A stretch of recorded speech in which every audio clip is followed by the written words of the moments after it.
안녕하세요. 62페이지 일과 에너지 1번부터 풀이 시작하겠습니다. 1번 문제는 물체가 일을 하고 있는데요. 지금 힘이 대각선 방향으로 작용하고 있습니다. 힘의 크기는 40N만큼 작용하고 있네요. 이렇게 대각선의 힘이 작용할 때는 수평 방향의 성분의 힘의 크기를 구해야 한다라고 얘기를 했었는데요. 수평 방향의 힘의 크기 같은 경우는 대각선으로 작용하고 있는 힘의 크기에 코사인 세타를 곱하기로 했습니다.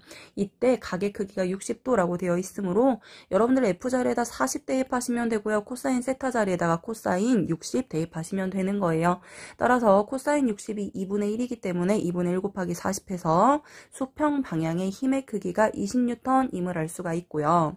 그 다음에 우리가 일을 구하실 때는 일은 우리가 W로 표현할 수 있는데 일 구하는 공식은 힘에다가 이동거리를 곱하면 된다라고 했습니다. 그런데 조금 전에 했던 것처럼 힘이 대각선 방향으로 작용하고 있을 때는 F에다 코사인 세타를 곱하고 그 다음에 이동거리를 곱하면 된다라고 했었거든요. 그래서 조금 전에 우리가 힘의 크기가 20이라고 구했고 이동거리가 10m라고 되어 있으니 결과적으로 일의 크기는 200줄이라고 구해주시면 되겠습니다. 정답은 1번입니다. 그 다음에 2번 문제입니다. 2번 문제는 물체가 2kg짜리가 있는데요. 10N만큼의 힘이 일정하게 작용했다라고 되어 있습니다. 처음에는 정지 있었고요. 그 다음에 힘의 방향으로 10m 이동한 상태입니다. 이 물체에서 일을 한 값을 구하기 위해서는 우리는 W는 Fs 힘에다가 이동거리를 곱해주시면 되는데 이때 일뿐만 아니라 물체가 일을 하면 이 물체에 뭘 변화시킨다라고 했었냐면 일 에너지 정리에 의해 운동 에너지를 변화시킬 수 있다라고 얘기를 했었거든요.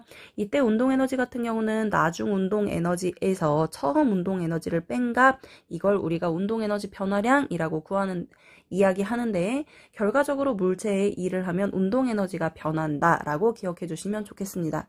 그러면 각각의 기호에다 대입만 하시면 될 것 같은데요. 먼저 1부터 구해 볼게요. 1 같은 경우는 힘에다가 이동 거리만 곱하시면 되는데 힘은 10N만큼 계속 작용하고요.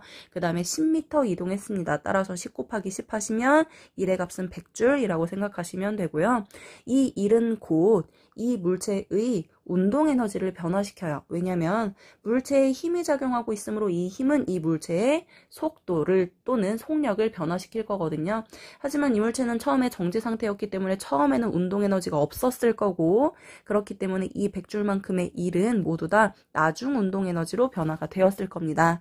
근데 이 물체의 질량이 지금 현재 2kg이라고 되어 있기 때문에 2분의 1에다가 m자리에다 2 대입하시고 그 다음에 v제곱이 곧 100줄이다 라고 계산하시면 이 물체의 나중 속력이 계산하면 10m/s임을 구할 수가 있을 겁니다. 기억, 니은, 디귿 볼게요. 먼저 기억 보시면 수평 방향의 힘이 한 일은 우리가 좀 전에 10 곱하기 10 해서 100줄이라고 구했고요. 기억번 맞고요. 니은번 보시면 10m 이동한 후에 운동 에너지라고 되어 있는데요. 일 에너지 정리에 의해 우리는 일은 운동 에너지를 변화시킨다라고 얘기했었고요. 이 물체는 처음에 정지에 있었기 때문에 10m 이동한 후 그 운동 에너지 자체가 1의 값과 같다라고 했었거든요. 따라서 100줄이라고 하셔야 됩니다.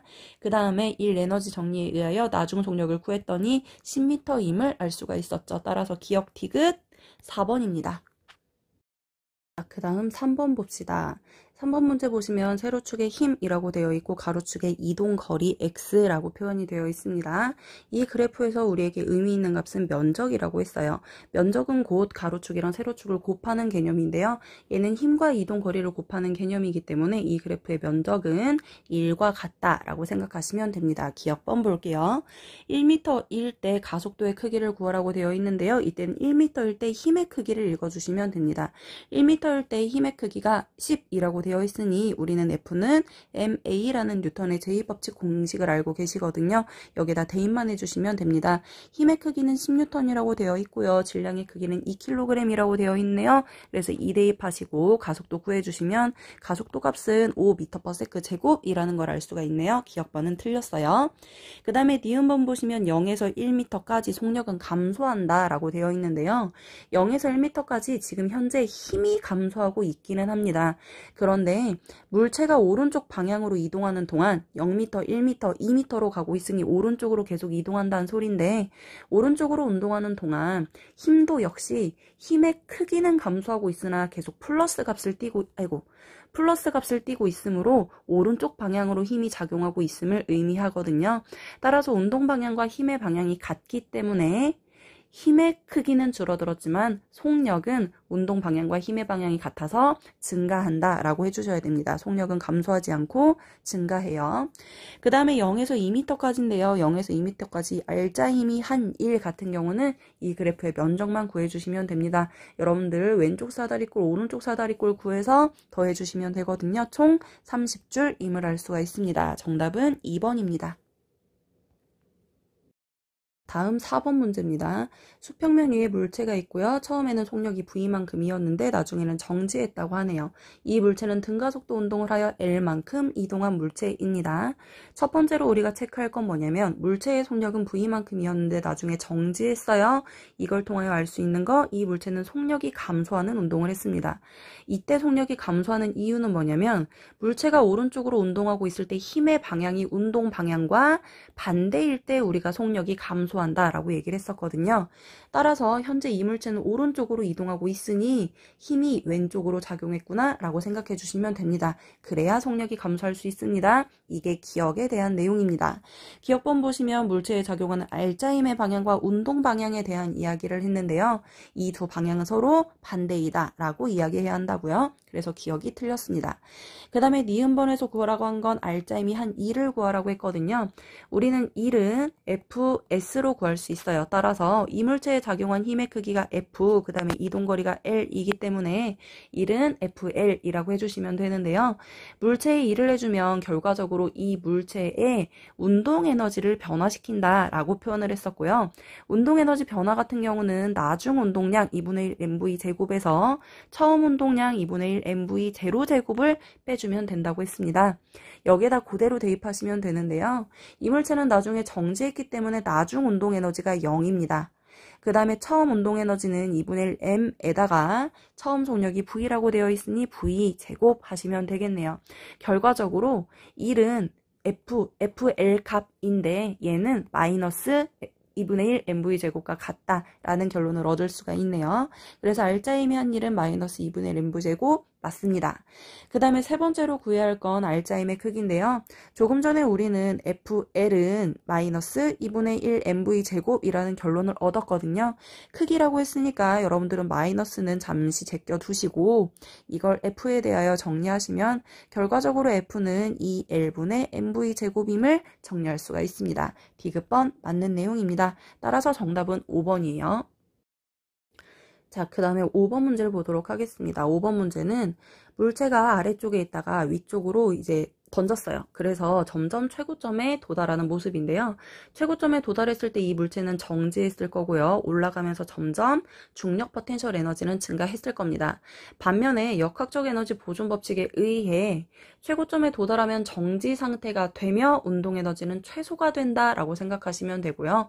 역학적 에너지는 늘상 일정하다는 거 생각해 주시면 되는데 다시 한번 말하지만 운동 에너지가 증가하면 중력 포텐셜 에너지는 감소해야 하고요. 반대로 중력 포텐셜 에너지가 증가하면 운동 에너지는 감소해야 합니다. 자, 여러분들 P에서 Q 사이와 Q에서 R 사이의 정보가 나와 있습니다. P에서 Q 사이, 그 다음에 Q에서 R 사이 운동 에너지 변화량이 몇 배 차이 난다고 되어 있냐면 3배 차이다 라고 되어 있거든요.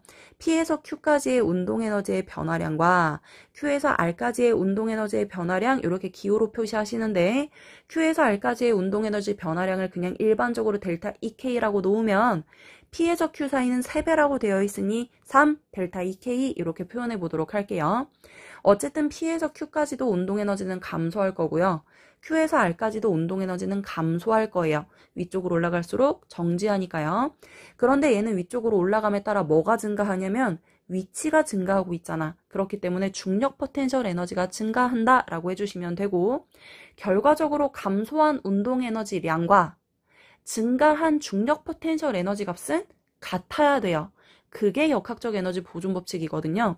근데 P에서 Q 사이는 3. 델타 EK 마냥 운동 에너지가 감소했어요. 감소하는 동안 반대로 운동 에너지는 위치 에너지는 이 물체의 질량을 우리가 M이라고 한다면 mgH만큼 증가했다고요. 이때 감소한 운동 에너지 양과 증가한 위치 에너지 양은 같아야 됩니다. 자, 마찬가지로 우리는 이걸 통하여 델타 EK 값이 얼마임을 체크할 수 있냐면 델타 EK 값이 3분의 mgh인 걸 깨달을 수 있는데 얘를 Q와 R 사이에다가 대입하시면 돼요. Q와 R 사이에서는 운동 에너지가 얼만큼 감소했냐면 델타 EK만큼 감소했다고요. 그런데 이 운동 에너지가 감소하는 동안 역시 이만큼의 위치 에너지가 증가했다라고 생각해 주시면 되는데 조금 전에 델타 EK가 3분의 mgh만큼임을 유도를 했습니다. 그렇기 때문에 Q와 R 사이에서는 mg는 중력값이기 때문에 높이차는 3분의 h만큼 변했다라고 체크할 수가 있거든요. 그래서 정답은 4번입니다. 간단하게 증가한 에너지의 양과 감소한 에너지의 양이 같다라고 놓으시면 역학적 에너지 보존 법칙으로 해결할 수 있는 문제였습니다. 자, 그 다음에 6번 문제를 보도록 하겠습니다. 6번 문제는 물체에 작용하는 탄성력 F에 대한 내용입니다. 우리가 탄성력을 이야기하기 위하여 용수철을 보통 생각을 하는데요. 원래 용수철의 길이가 우리가 L0만큼이라고 할 때 이 용수철이 어느 정도 늘어났다라고 생각을 해볼게요.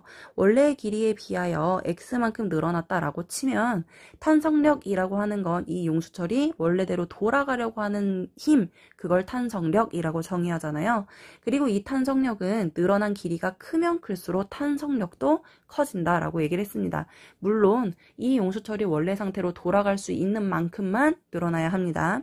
그래서 우리는 일반적으로 탄성력이라고 하는 건 늘어난 길이에 비례한다라고 이야기를 했고요. 이때 우리는 탄성력과 늘어난 길이를 같다라고 성립을 시켜주기 위하여 탄성력 F는 용수철 상수 K에 늘어난 길이 X를 곱해주면 간단하게 탄성력을 구할 수 있었습니다. 그런데 이때 탄성력의 방향은 원래 상태로 돌아가려고 하기 때문에 왼쪽 방향, 늘어난 길이에 대하여 반대 방향으로 작용을 하거든요. 그래서 탄성력 KX 앞에 마이너스 표시를 해주셔야 돼요. 얘는 반대를 의미하는 기호입니다. 자, 이때 여러분들이 그래프를 봐주시는데요. 이때 이 그래프는 세로축에 흰 표시되어 있고요. 가로축에 늘어난 길이 X 표시되어 있습니다. 이 그래프에서 우리에게 의미 있는 값은 뭐냐면 바로 기울기예요. 기울기는 X축분의 Y축이라고 생각하시면 되는데 X축에 늘어난 길이 X이고요. 그 다음에 Y축의 힘의 표현이거든요. 결과적으로 이 기울기가 의미하는 건 뭐냐면 용수철 상수 K라고 생각하시면 됩니다.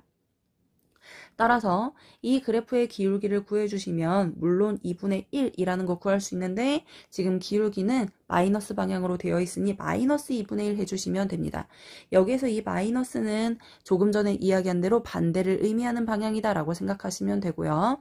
따라서 용수철 상수 K는 2분의 1이라고 해주시면 되겠네요. 정답은 2번이에요. 자, 그 다음에 7번 문제예요. 물체를 P지점에서 가만히 놓았대요. 그래서 구간 A를 운동하고 레일을 따라서 역시 구간 B를 운동한다 라고 되어 있습니다. 구간 A의 길이는 2D만큼, 구간 B의 길이는 3D만큼 이라고 되어 있고요. 그 다음에 구간 B는 수평면과 나란하다 라고 되어 있으니까 그냥 수평면이라고 생각하시면 되겠습니다. 자, 여기에서 여러분들은 구간 A와 구간 B에서 각각 어떤 운동하는지 생각을 해주셔야 되고요. 역학적 에너지에 의해 구간 B에서의 속력을 체크할 수 있을 겁니다.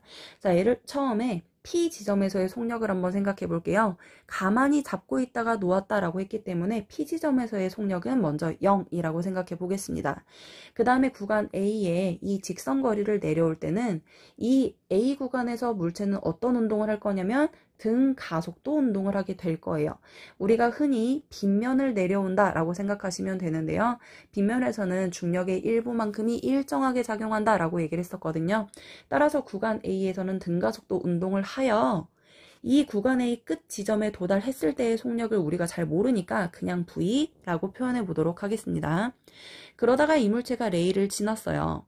그 다음에 이 A의 끝부분과 같은 높이인 구간 B의 처음 지점에 도달을 하게 되는데요.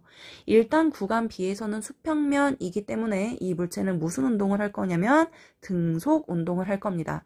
수평면에서는 마찰과 공기 저항이 없으면 힘이 작용하지 않아서 등속 운동한다라고 얘기를 했었거든요. 그러면 우리는 구간 B에서 속력의 크기가 얼마인지만 알면 되는데 우리는 역학적 에너지 보존 법칙에 의해 같은 위치에서는 같은 속력을 가진다라고 했습니다. 그래야 역학적 에너지가 보존될 수가 있거든요. 따라서 우리가 아까 처음에 등가속도 운동에서 이 구간 A가 끝나는 이 지점에서 속력을 V라고 했으니 같은 높이인 구간 B가 시작되는 지점에서도 역시 속력은 V여야 합니다. 그리고 등속 운동을 하고 있으니 구간 B의 끝부분에서도 속력은 V여야 한다고요. 자, 그 다음에 이제 뭘 대입하냐면 구간 A의 거리가 2D만큼 구간 B의 거리가 3D만큼이라고 되어 있으니 거리 구하는 공식에 대입만 하시면 돼요. 등가속도 운동에서 우리가 거리를 구하려면 등가속도 운동에서의 평균 속력 곱하기 시간을 했으면 됐잖아. 그래서 먼저 평균 속력을 표현하면 평균 속력은 2분의 처음 속력 더하기 나중 속력이야. 근데 처음 속력은 0이고 나중 속력은 V다. 그래서 그냥 V 대입하시면 됩니다. 그리고 구간 A에서의 시간은 모르니까 TA라고 쓸게요. 이게 2D라고요. 마찬가지로 구간 B도 똑같이 해주시는데 구간 B에서는 등속 운동했어요. 그렇기 때문에 여기에서는 그냥 속력에다가 시간만 곱해주시면 그게 바로 이동거리거든. 구간 B의 이동거리는 3D라고 되어 있습니다. 자, 이렇게 여러분들이 식을 세워준 다음에 이걸 TA와 TB에 대하여 정리해 주시면 TA 값은 V분의 4D라고 정리할 수 있고 TB 값은 V분의 3D라고 정리할 수 있거든요. 따라서 V와 D를 약분해 주시고 나면 TA와 TB의 B는 4대3이라는 걸 체크할 수 있습니다. 이 문제에서는 어떤 운동을 하느냐, 그 다음에 역학적 에너지 보존 법칙에 의해 같은 위치에선 속력이 같다만 체크할 수 있었으면 되는 문제였습니다. 자, 그 다음에 8번 문제 보도록 할게요. 8번 문제에서는 여러분들이 탄성 포텐셜 에너지를 도입해 주셔야 하는데요. 우리가 탄성력 같은 경우는 F는 마이너스 KX로 구할 수 있다라고 얘기했었고, 이때 가지는 탄성 포텐셜 에너지 우리가 역시 EP로 표현하기로 했었는데, EP 값은 2분의 1 KX 제곱이라고 얘기했었습니다. 그리고 이 탄성 포텐셜 에너지도 역시 역학적 에너지 보존 법칙에 도입을 할 수 있다라고 얘기했었고요. 역학적 에너지 보존 법칙 같은 경우는 모든 에너지의 합이 늘상 일정해야 한다라고 얘기했었지만 그거보다 조금 더 중요한 거 모든 에너지의 변화량을 더했을 때 그 에너지의 변화량의 합은 0이어야 한다라고 얘기했습니다. 이때 에너지는 보통 운동 에너지와 중력 포텐셜 에너지가 있었는데요. 이 포텐셜 에너지에는 중력 포텐셜 에너지뿐만 아니라 탄성 포텐셜 에너지까지 포함해 줘야 한다라고 얘기했었습니다. 8번 문제 같은 경우는 용수철이 좌우로 있는 게 아니라 위아래로 존재하는 경우이거든요. 그렇기 때문에 이러한 경우에는 역학적 에너지에서 운동 에너지도 생각해 줘야 되고 중력 포텐셜 에너지도 생각해 줘야 되고 탄성 포텐셜 에너지도 생각해 줘야 하는구나를 짚어준 다음에 문제에 적용해 보도록 할게요. 먼저 가의 그림을 보시면 애초에 용수철을 매달았어요. 그러면 물체를 매달아 놓고 나면 용수철이 물체의 무게 때문에 어느 정도 늘어난 상태로 정지될 거거든. 근데 어쨌든 이 물체가 최종적으로 정지해 있을 거기 때문에 얘는 현재 평형 상태에 있을 겁니다. 그래서 이물체에 작용하는 힘을 우리가 모두 다 표시를 해보면 당연히 아랫방향으로는 중력의 크기가 mg만큼 작용하고 있을 거고 윗방향으로는 용수철이 이 물체를 끌어당기는 원래 상태로 돌아가려고 하는 탄성력이 작용할 텐데 이때 탄성력은 원래의 길이보다 L만큼 늘어나 있어요. 그렇기 때문에 탄성력의 크기가 KL 만큼이다 라고 생각하시면 됩니다. 물론 위쪽으로 올라가려고 하기 때문에 방향은 마이너스 방향이다 라고 생각해 주시면 됩니다. 그리고 얘는 지금 현재 평형 상태이기 때문에 용수철에 의한 탄성력과 물체의 중력의 크기가 같다라고 생각하시면 되겠죠. 그래서 우리는 KL은 mg라고 쓸 수가 있겠고 이걸 통하여 K에 대하여 정리하시면 L분의 mg라고 정리할 수 있겠네요. 자, 그 다음에 나번 볼게요. 나는 이 물체를 아래쪽으로 L만큼 또 끌어당겼어. 그러니까 원래의 길이보다 L만큼 내려왔는데 거기에서 L을 더 당겼다는 소리입니다. 그러면 원래 길이보다 최종적으로 2L만큼 늘어진 상태야. 여기에서 이 물체를 놓을 거다. 그럼 얘가 위로 아래로 왔다 갔다 할 텐데 얘는 어디에서 속력이 최대로 커질 거냐면 원래 평형 위치 있지? 거기에서 속력이 최대가 될 거예요. 그래서 사람이 L만큼 늘려놓으면 이 L만큼 늘어진 요 지점에서 최소 속력이다가 그러니까 정지에 있다가 위쪽으로 점점점 올라가면서 원래 평형 위치에 다다르면 속력이 최대가 됩니다. 그러다가 위쪽으로 또 점점 올라가. 그런데 애초에 늘어난 길이가 L만큼이기 때문에 압축될 때도 역시 L만큼 올라갈 겁니다. L만큼 올라가서 다시 정지했다가 원래의 평형 위치에 도달하며 다시 속력이 최대가 되었다가 또 L만큼 내려와서 이 손으로 잡고 있던 위치까지 내려오면 다시 속력이 최소가 되는 운동을 왔다 갔다 하게 될 거라고요. 지우고 다시 한번 얘기할게. 자, 얘는 평형 위치가 이 물체까지 매달아 놓았을 때 최종적으로 정지해 있는 요 위치, 내가 지금 그린 여기가 평형 위치야. 그래서 현재 L만큼 내려와 있는 상태인데 여기에서 속력이 0이다가 위쪽으로 올라갈수록 속력이 최대가 되고 그 다음에 여기에서 다시 원래 용수철의 길이인 L만큼까지 올라갔을 때 여기에서 최소가 되었다가 평형 위치로 내려오면 다시 최대가 되었다가 L만큼 더 내려와서 처음 위치로 돌아오면 최소가 되는 이런 운동을 반복한다 입니다. 근데 여기에서 우리가 구하고자 하는 건 뭐냐면 속력이 최대일 때 그 속력값을 구해주시면 되는데 우리가 지금 봐야 할 부분은 손으로 잡고 있어. 이 위치로부터 속력이 최대가 되는 요 평형 위치까지 움직일 때 에너지의 변화량이 어떻게 되는지를 확인하시면 되는 거예요. 그래서 우리는 조금 전에 역학적 에너지 변화량은 운동 에너지도 변한다고 했고 그 다음에 중력 포텐셜 에너지도 변한다고 했고 그 다음에 탄성 포텐셜 에너지도 변한다라고 했거든요. 이 모든 변화량을 더했을 때 0이어야 한다고. 그러면 각각 에너지가 어떻게 변하는지 볼게요. 일단 운동 에너지. 처음에 손으로 가만히 잡고 있을 땐 운동 에너지가 0이야. 근데 위쪽으로 올라가 이 평형 위치에 올라감에 따라 속력이 최대가 된다고 했으니 그때의 속력을 우리가 V라고 하면 2분의 1 mv 제곱만큼 운동 에너지가 늘었다라고 생각하시면 돼요. 그 다음에 중력 포텐셜 에너지 볼게요. 중력 포텐셜 에너지는 원래는 손이 잡고 있는 요 아래 위치에 있었어. 근데 이 평형 위치까지 가는 동안 L만큼 위로 올라가잖아요. 그렇기 때문에 이 중력 포텐셜 에너지는 증가해서 mg L만큼 늘었다 플러스 표시하시면 됩니다. 그 다음에 문제는 세 번째 탄성 포텐셜 에너지야. 이 탄성 포텐셜 에너지는 애초에 얼만큼 늘어나 있었냐면 원래의 길이보다 L만큼 늘어나서 평형이 되었고 거기에서 손으로 L만큼을 더 내렸어. 그래서 원래보다 총 2L만큼 늘어진 길이였다. 그런데 이 손으로 놓으면 평형 위치까지 L만큼을 올라가게 되잖아요. 그러면 그때는 늘어진 길이가 얼마가 되냐면 L만큼이 되는 거야. 그러니까 처음에는 2L만큼 늘어져 있다가 이 물체가 평형 위치로 돌아가면 L만큼 위치로 바뀐다고요.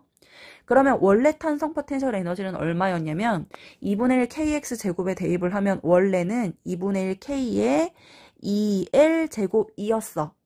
그런데 나중에 이 평형 위치까지 올라가고 나면 2분의 1 KL 제곱으로 바뀐다고요. 이때 변화량은 나중 거에서 처음 걸 빼면 된다고 했거든요. 그래서 2분의 1 K 이렇게 반대로 써야겠다. 2분의 1 KL 제곱 빼기 처음 탄성 포텐셜 에너지 2분의 1 2L의 제곱을 빼주면 된다고요. 그래서 탄성 포텐셜 에너지 변화량은 마이너스 2분의 1 K 3L의 제곱이라고 하시면 됩니다. 이걸 우리가 아까 쓰고 있던 식에다 대입하시면 돼요. 그래서 마이너스 2분의 3 KL 제곱 이렇게 쓰면 된다고요. 자, 여기까지 됐죠? 그럼 이거 지울게요. 자, 이제 식정리만 하시면 됩니다. 최종적으로 우리가 알고자 하는 건 V에 대하여 알고 싶기 때문에 V에 대하여 정리해 주시면 되고요. 지금 2분의 3 KL 제곱이라고 해서 K가 들어가 있는데요. 아까 우리는 가그림을 통해 K가 L분의 MG임을 알 수가 있어요. 그걸 여기에다 적용을 하는 거야. 그럼 결과적으로 2분의 1 MV 제곱은 이 2분의 3 K에다가 L분의 MG를 집어넣으시면 얘는 2분의 3 MGL이 돼요. 그러면 MGL과 계산을 해서 마이너스 2분의 1 MGL이 되고요. 결과적으로 2분의 1 MV 제곱은 2분의 1 MGL과 같다까지 정리할 수 있습니다. 그러면 V는 요거 제곱근까지 취해주시면 루트 GL이라고 해줄 수 있는데 여러분들이 아래 기호를 보시면 질량과 K, 용수철 상수로 표현되고 있거든요. 그래서 이 루트 GL의 G를 아까 우리가 K는 L분의 MG라고 얘기했었는데 이걸 G에 대하여 정리하는 거야. 그래서 대입을 하는 거지. 그러면 G는 N분의 KL이거든. N분의 KL 대입하고 그대로 L은 넣어줍니다. 이거 정리해 주시면 루트 N분의 K에 L이 제곱이니까 루트 밖으로 빼서 L을 따로 써주시면 되겠네요. 그래서 요게 정답이에요. 답은 2번입니다. 그래서 여러분들 이 문제는 굉장히 자주 나올 수 있는 문제라서 다시 한번 봐주시는데 모든 에너지의 변화량을 살펴주시는 게 중요합니다. 모든 에너지의 변화량의 합은 0입니다. 그 다음에 9번 문제 볼게요. 9번 문제는 용수철이 수평면 위에 올려져 있습니다. 이런 경우는 중력 포텐셜 에너지를 생각하지 않으셔도 되고요. 이 경우에는 운동 에너지의 변화량과 탄성 에너지의 변화량만 생각해 주시면 됩니다. 어쨌든 변화량의 합은 최종적으로 0이어야 하고요. 다시 말하면 운동 에너지와 탄성 포텐셜 에너지를 더한 값이 늘상 일정하다라고 생각하시면 됩니다. 지금 용수철을 원래의 위치로부터 A만큼 끌어당겼어요. 이때 여러분들은 탄성력이 KA만큼 작용하고 있구나. 그리고 왼쪽 방향으로 돌아가려고 하기 때문에 앞에 마이너스 표시해 주셔야 됩니다. 그리고 이 A 지점에서의 탄성 에너지는 얼마냐면 2분의 1 K A제곱만큼이라는 거 체크해 주시고요. 이때 이 손을 가만히 놓습니다. 그러면 이 물체가 다시 O 지점으로 돌아가게 될 텐데 이 O 지점을 우리는 평형점이라고 부르고 이 평형 위치일 때 속력이 최대라고 이야기했습니다. 그러면 탄성 에너지가 2분의 1 KA제곱만큼인데 평형점으로 돌아오면 운동 에너지가 최대 2분의 1 MV제곱이 되었다가 이 용수철이 좀 더 압축이 되었다가 그 다음에 다시 평형점으로 돌아왔다가 원래 A만큼의 위치로 돌아오는 운동을 반복하겠구나 라고 생각하시면 된다고요. 기억번이요. 자, 이 물체를 공을 가만히 놓은 후에 공이 A에서 처음 O 지점에 도달할 때까지에 대한 설명이라고 되어 있습니다. 기억 보시면 공의 운동 방향 A 지점에서 평형 O 지점으로 돌아가는 방향이기 때문에 운동 방향은 왼쪽입니다. 그 다음에 힘의 방향은 용수철이 왼쪽으로 돌아가려고 하기 때문에 R자임의 방향도 역시 왼쪽이거든요. 그렇기 때문에 운동 방향과 같은 방향으로 R자임을 받는다라고 해주셔야 됩니다. 기억은 틀렸어요. 그 다음에 니은번이요. 공의 운동 에너지는 증가합니다. A에서 평형 위치까지 가는 동안에 탄성 에너지는 줄어들고 반대로 운동 에너지는 최대가 된다라고 했거든요. 따라서 속력은 증가하는 운동을 하는 거 맞고 그 다음에 D급번 용수철의 탄성 에너지는 용수철이 많이 늘어나 있을수록 탄성 에너지가 크다라고 했거든요. 그래서 지금 현재 A만큼 늘어나 있는 A에서 최대이다 라고 표현하시면 되겠습니다. 정답은 4번입니다. 10번 문제 볼게요. 10번 문제는 물체가 빗면 아래로 내려오다가 수평면 시작점에서 속력이 V가 된 후 마찰이 없는 구간에서는 V만큼의 속력으로 움직이다가 마찰 구간의 처음에는 V였는데 이 구간을 운동하고 나면 최종적으로 정지하는 운동을 했답니다. 그리고 마찰 구간에서는 L만큼 이동했다라고 되어 있고요. 마찰 구간이라고 하는 건 말 그대로 마찰력이 작용하는 구간인데요. 이때 마찰력은 물체의 운동 방향에 대하여 반대 방향으로 작용하는 힘을 마찰력이라고 부릅니다. 그러면 우리는 마찰력의 크기를 모르니 F라고 놓고 이 마찰력이 한 1을 표현해 보도록 할 텐데 1은 힘에다가 이동거리를 곱하면 되기 때문에 F에다가 L만큼 이동했을 때 1의 크기를 표현해 보도록 하겠습니다. 그런데 이 1은 곧 물체의 운동에너지를 변화시킨다 라고 표현을 했고요. 처음에는 속력이 V였는데 나중에는 속력이 0이야.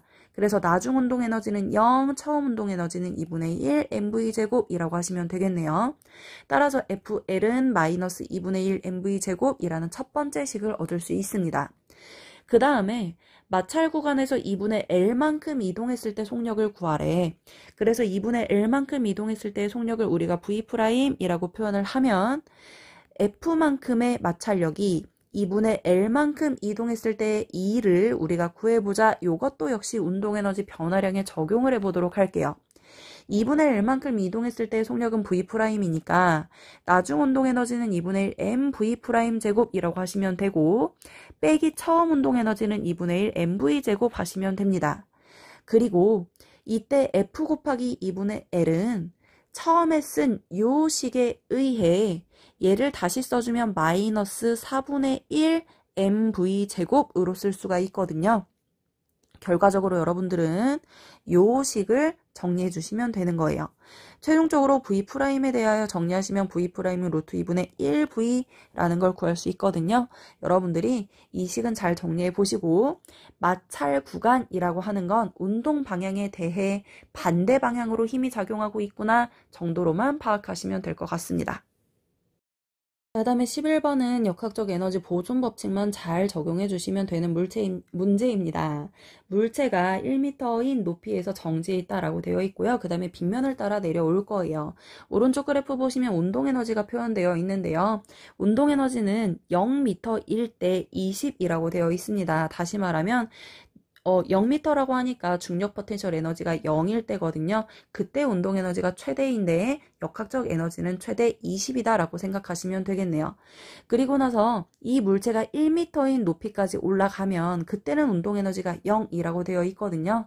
다시 말하면 이 1m 높이일 때는 중력 포텐셜 에너지가 최대이지만 운동 에너지는 최소일 때구나 라고 생각하시면 되겠네요. 따라서 최대 운동 에너지와 최대 중력 포텐셜 에너지 값이 같아야 하므로 이 최대 운동 에너지 값은 중력 포텐셜 에너지 높이가 1일 때에 적용하시면 되겠네요.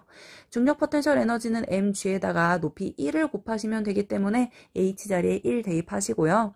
결과적으로 중력과 속도 값은 10으로 대입하라고 했으니 10m이라고 하시면 되겠네요. 그렇기 때문에 질량값은 2kg이라고 간단하게 구할 수 있습니다. 자, 그 다음에 12번 물체를 가만히 두어서 높이가 h만큼 감소한 지점을 지날 때 속력을 표현하라고 되어 있습니다. 처음에는 정지 상태였고요. 그 다음에 h만큼 감소했을 때 속력이 v라고 되어 있는데요. 우리는 역학적 에너지 보존 법칙에 의해 에너지가 감소했으면 그 감소한 양과 에너지가 증가했으면 그 증가한 양이 같다라고 얘기했습니다. 이 경우에는 중력 포텐셜 에너지는 감소하고 있고요. 그러는 동안에 운동 에너지가 증가했거든요. 감소한 중력 포텐셜 에너지 양은 높이가 h만큼 하락했기 때문에 mgh만큼 에너지가 감소했고요. 반면에 처음에 속력은 정지해 있었으나 h인 지점을 지날 때 속력이 v가 되었으므로 운동 에너지가 2분의 1 mv 제곱만큼 증가했습니다. 이때 감소량과 증가량이 같아야 하므로 두 개의 식을 같다고 해주시면 되고요. 이걸 v에 대하여 정리하시면 m과 m 약분해 주시고 v에 대하여 정리해 주시면 결과적으로 루트 2gh라는 걸 간단하게 얻을 수 있겠습니다. 정답 체크하시면 됩니다. 네, 그 다음에 13번 문제입니다. 13번 문제는 물체가 H인 지점에 정지해 있다가 빗면을 따라 내려왔어요. 그러면 이 최종적으로 바닥면까지 내려오면 중력 포텐셜 에너지는 최소가 되고 그 중력 포텐셜 에너지 모두 다 뭘로 바뀌냐면 운동 에너지로 변환이 됩니다. 그렇기 때문에 이 위치에서는 감소한 중력 포텐셜 에너지 mgh만큼이 모두 다 운동 에너지 2분의 1 mv제곱으로 변했다라고 이야기할 수 있겠습니다. 그래서 속력이 V가 되고 난 후 이 물체가 V만큼으로 계속 움직이다가 용수철과 만나서 이 용수철을 EH만큼 압축을 시킬 거래요. 그 다음에 이 EH만큼은 이제 용수철이 최대로 압축된 지점으로서 이 부분에서는 속력이 역시 0. 이 될 거거든요. 그렇기 때문에 원래 물체가 가지고 있던 운동 에너지는 뭘로 모두 다 변환이 되는 거냐면 탄성 에너지로 변환이 되는 겁니다. 이때 탄성 에너지는 2분의 1 kx제곱으로 구할 수가 있는데 지금 압축된 길이가 2h만큼이기 때문에 2분의 1k 그 다음에 2h 제곱이니까 4h 아니 2h의 제곱이니까 4h 제곱이라고 표현할 수 있겠네요. 그래서 결과적으로 우리는 감소한 중력 포텐셜 에너지는 운동 에너지를 증가시켰고 역시 사라진 운동 에너지는 탄성 에너지를 증가시켰다라고 표현할 수가 있겠네요. 이걸 가지고 기억, 니은, 디귿 해결해 볼게요. 기억본 보시면 용수철과 충돌하기 직전 물체의 속력이라고 되어 있는데요. 앞에 써 있는 중력 포텐셜 에너지 감소량과 운동 에너지 증가량이 같음을 활용하여 우리는 속력이 루트 2GH임을 정리할 수 있습니다. 그 다음에 두 번째요. 용수철 상수를 구하라고 되어 있는데요. 이 용수철 상수가 보기를 보시면 M과 H로 표현되어 있으니까 중력 포텐셜 에너지와 탄성 에너지를 활용하여 정리할 수가 있겠습니다. 그래서 이걸 K에 대하여 정리하시면 되고요. 모두 다 넘겨져요. 그러면 2mgh 그 다음에 4h 제곱은 K 이렇게 할 수 있거든요. 그래서 약분되는 거 모두 다 없애주시고 이해해주면 2h분의 mg 맞는 내용입니다. 그 다음에 디귿번에서는 탄성력의 최대값을 구하라고 되어 있거든요. 우리가 탄성력은 F는 마이너스 KX라고 구할 수가 있는데 마이너스는 방향이니까 그냥 두시고요. 자, K값 아까 구한 거 먼저 대입합시다. 그러면 2h분의 mg입니다.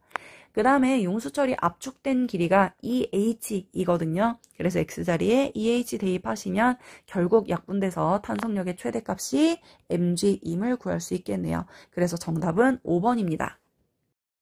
자, 그 다음에 14번 문제 보시면 14번에 물체가 처음에 A 지점에 있었다. 질량은 1kg이고 속력은 4m/s래요.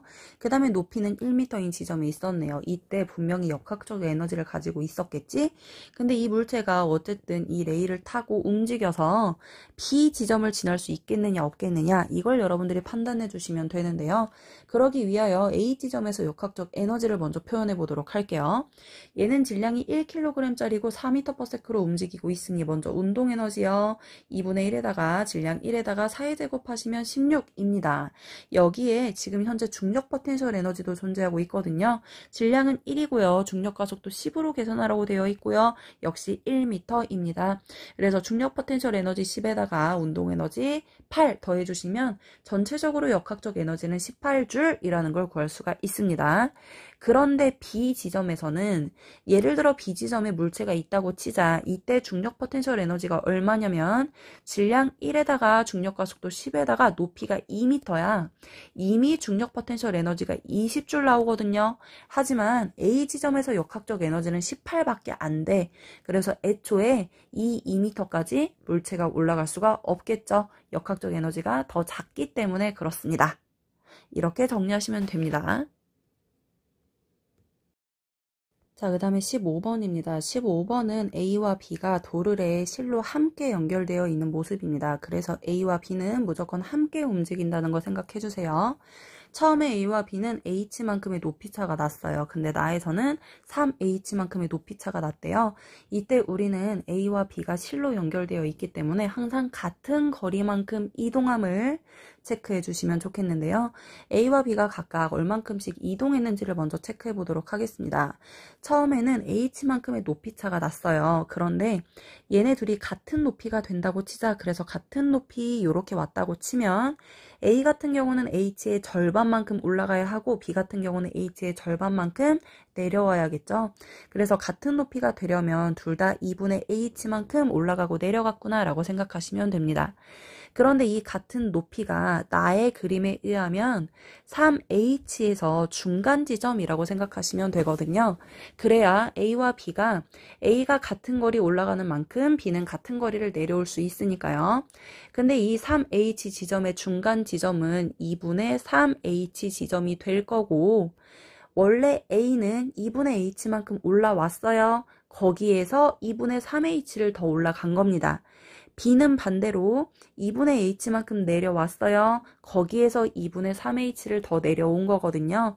따라서 A와 B는 둘 다 얼만큼씩 움직였냐면 A는 2H만큼 올라갔고 B는 2H만큼 내려왔다라고 생각하시면 됩니다. 그 다음에 여러분들은 A와 B의 역학적 에너지 변화량을 생각해 주시면 되는데요.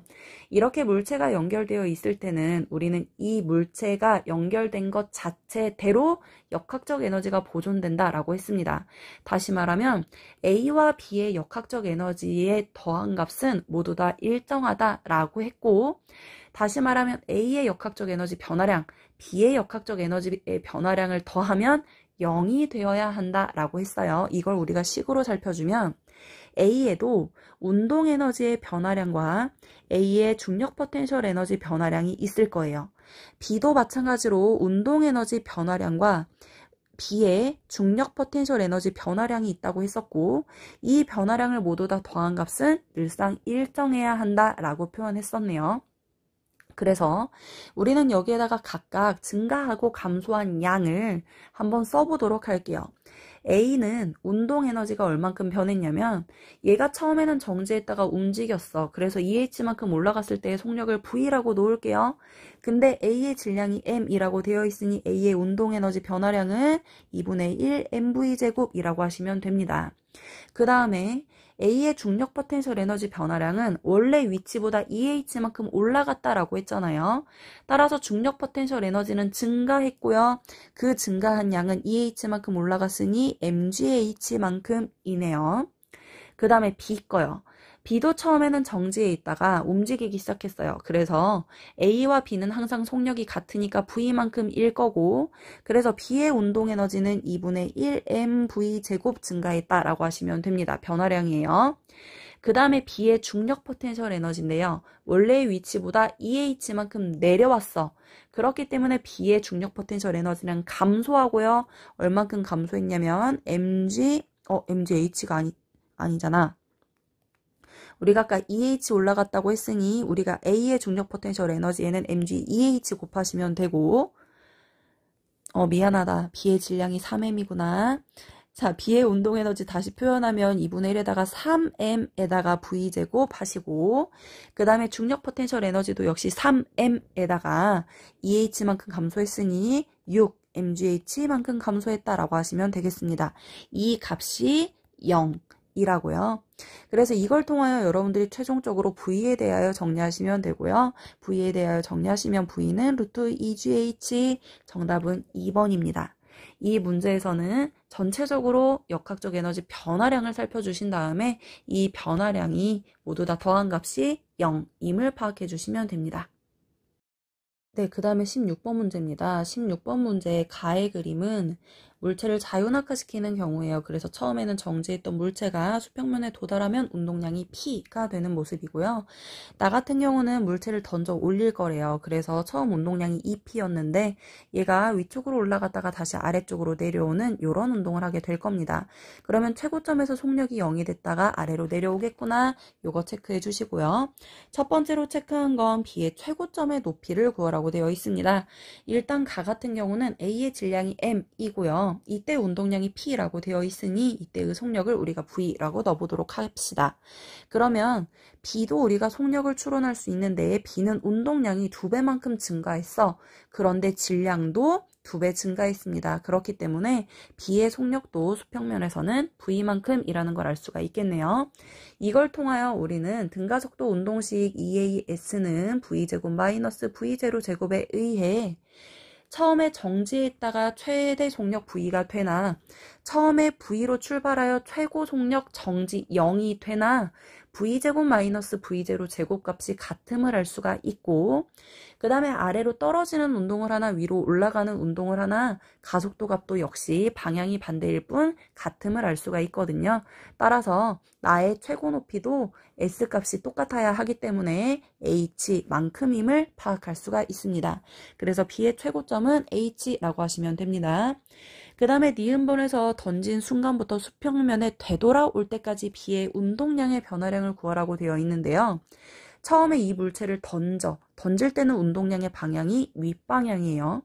그 다음에 도달해요. 그러면 그때는 운동량의 방향이 아랫방향이거든요. 하지만 어쨌든 수평면에 도달할 때의 속력은 똑같을 거기 때문에 운동량 역시 EP임은 다를 바가 없습니다. 그런데 운동량의 변화량은 나중 운동량 빼기 처음 운동량 하시면 되고요. 이때 방향 성분을 고려해 줘야 되기 때문에 우리가 윗방향을 플러스라고 친다면 나중 운동량 EP에다가 마이너스 EP 표시해 주시고요.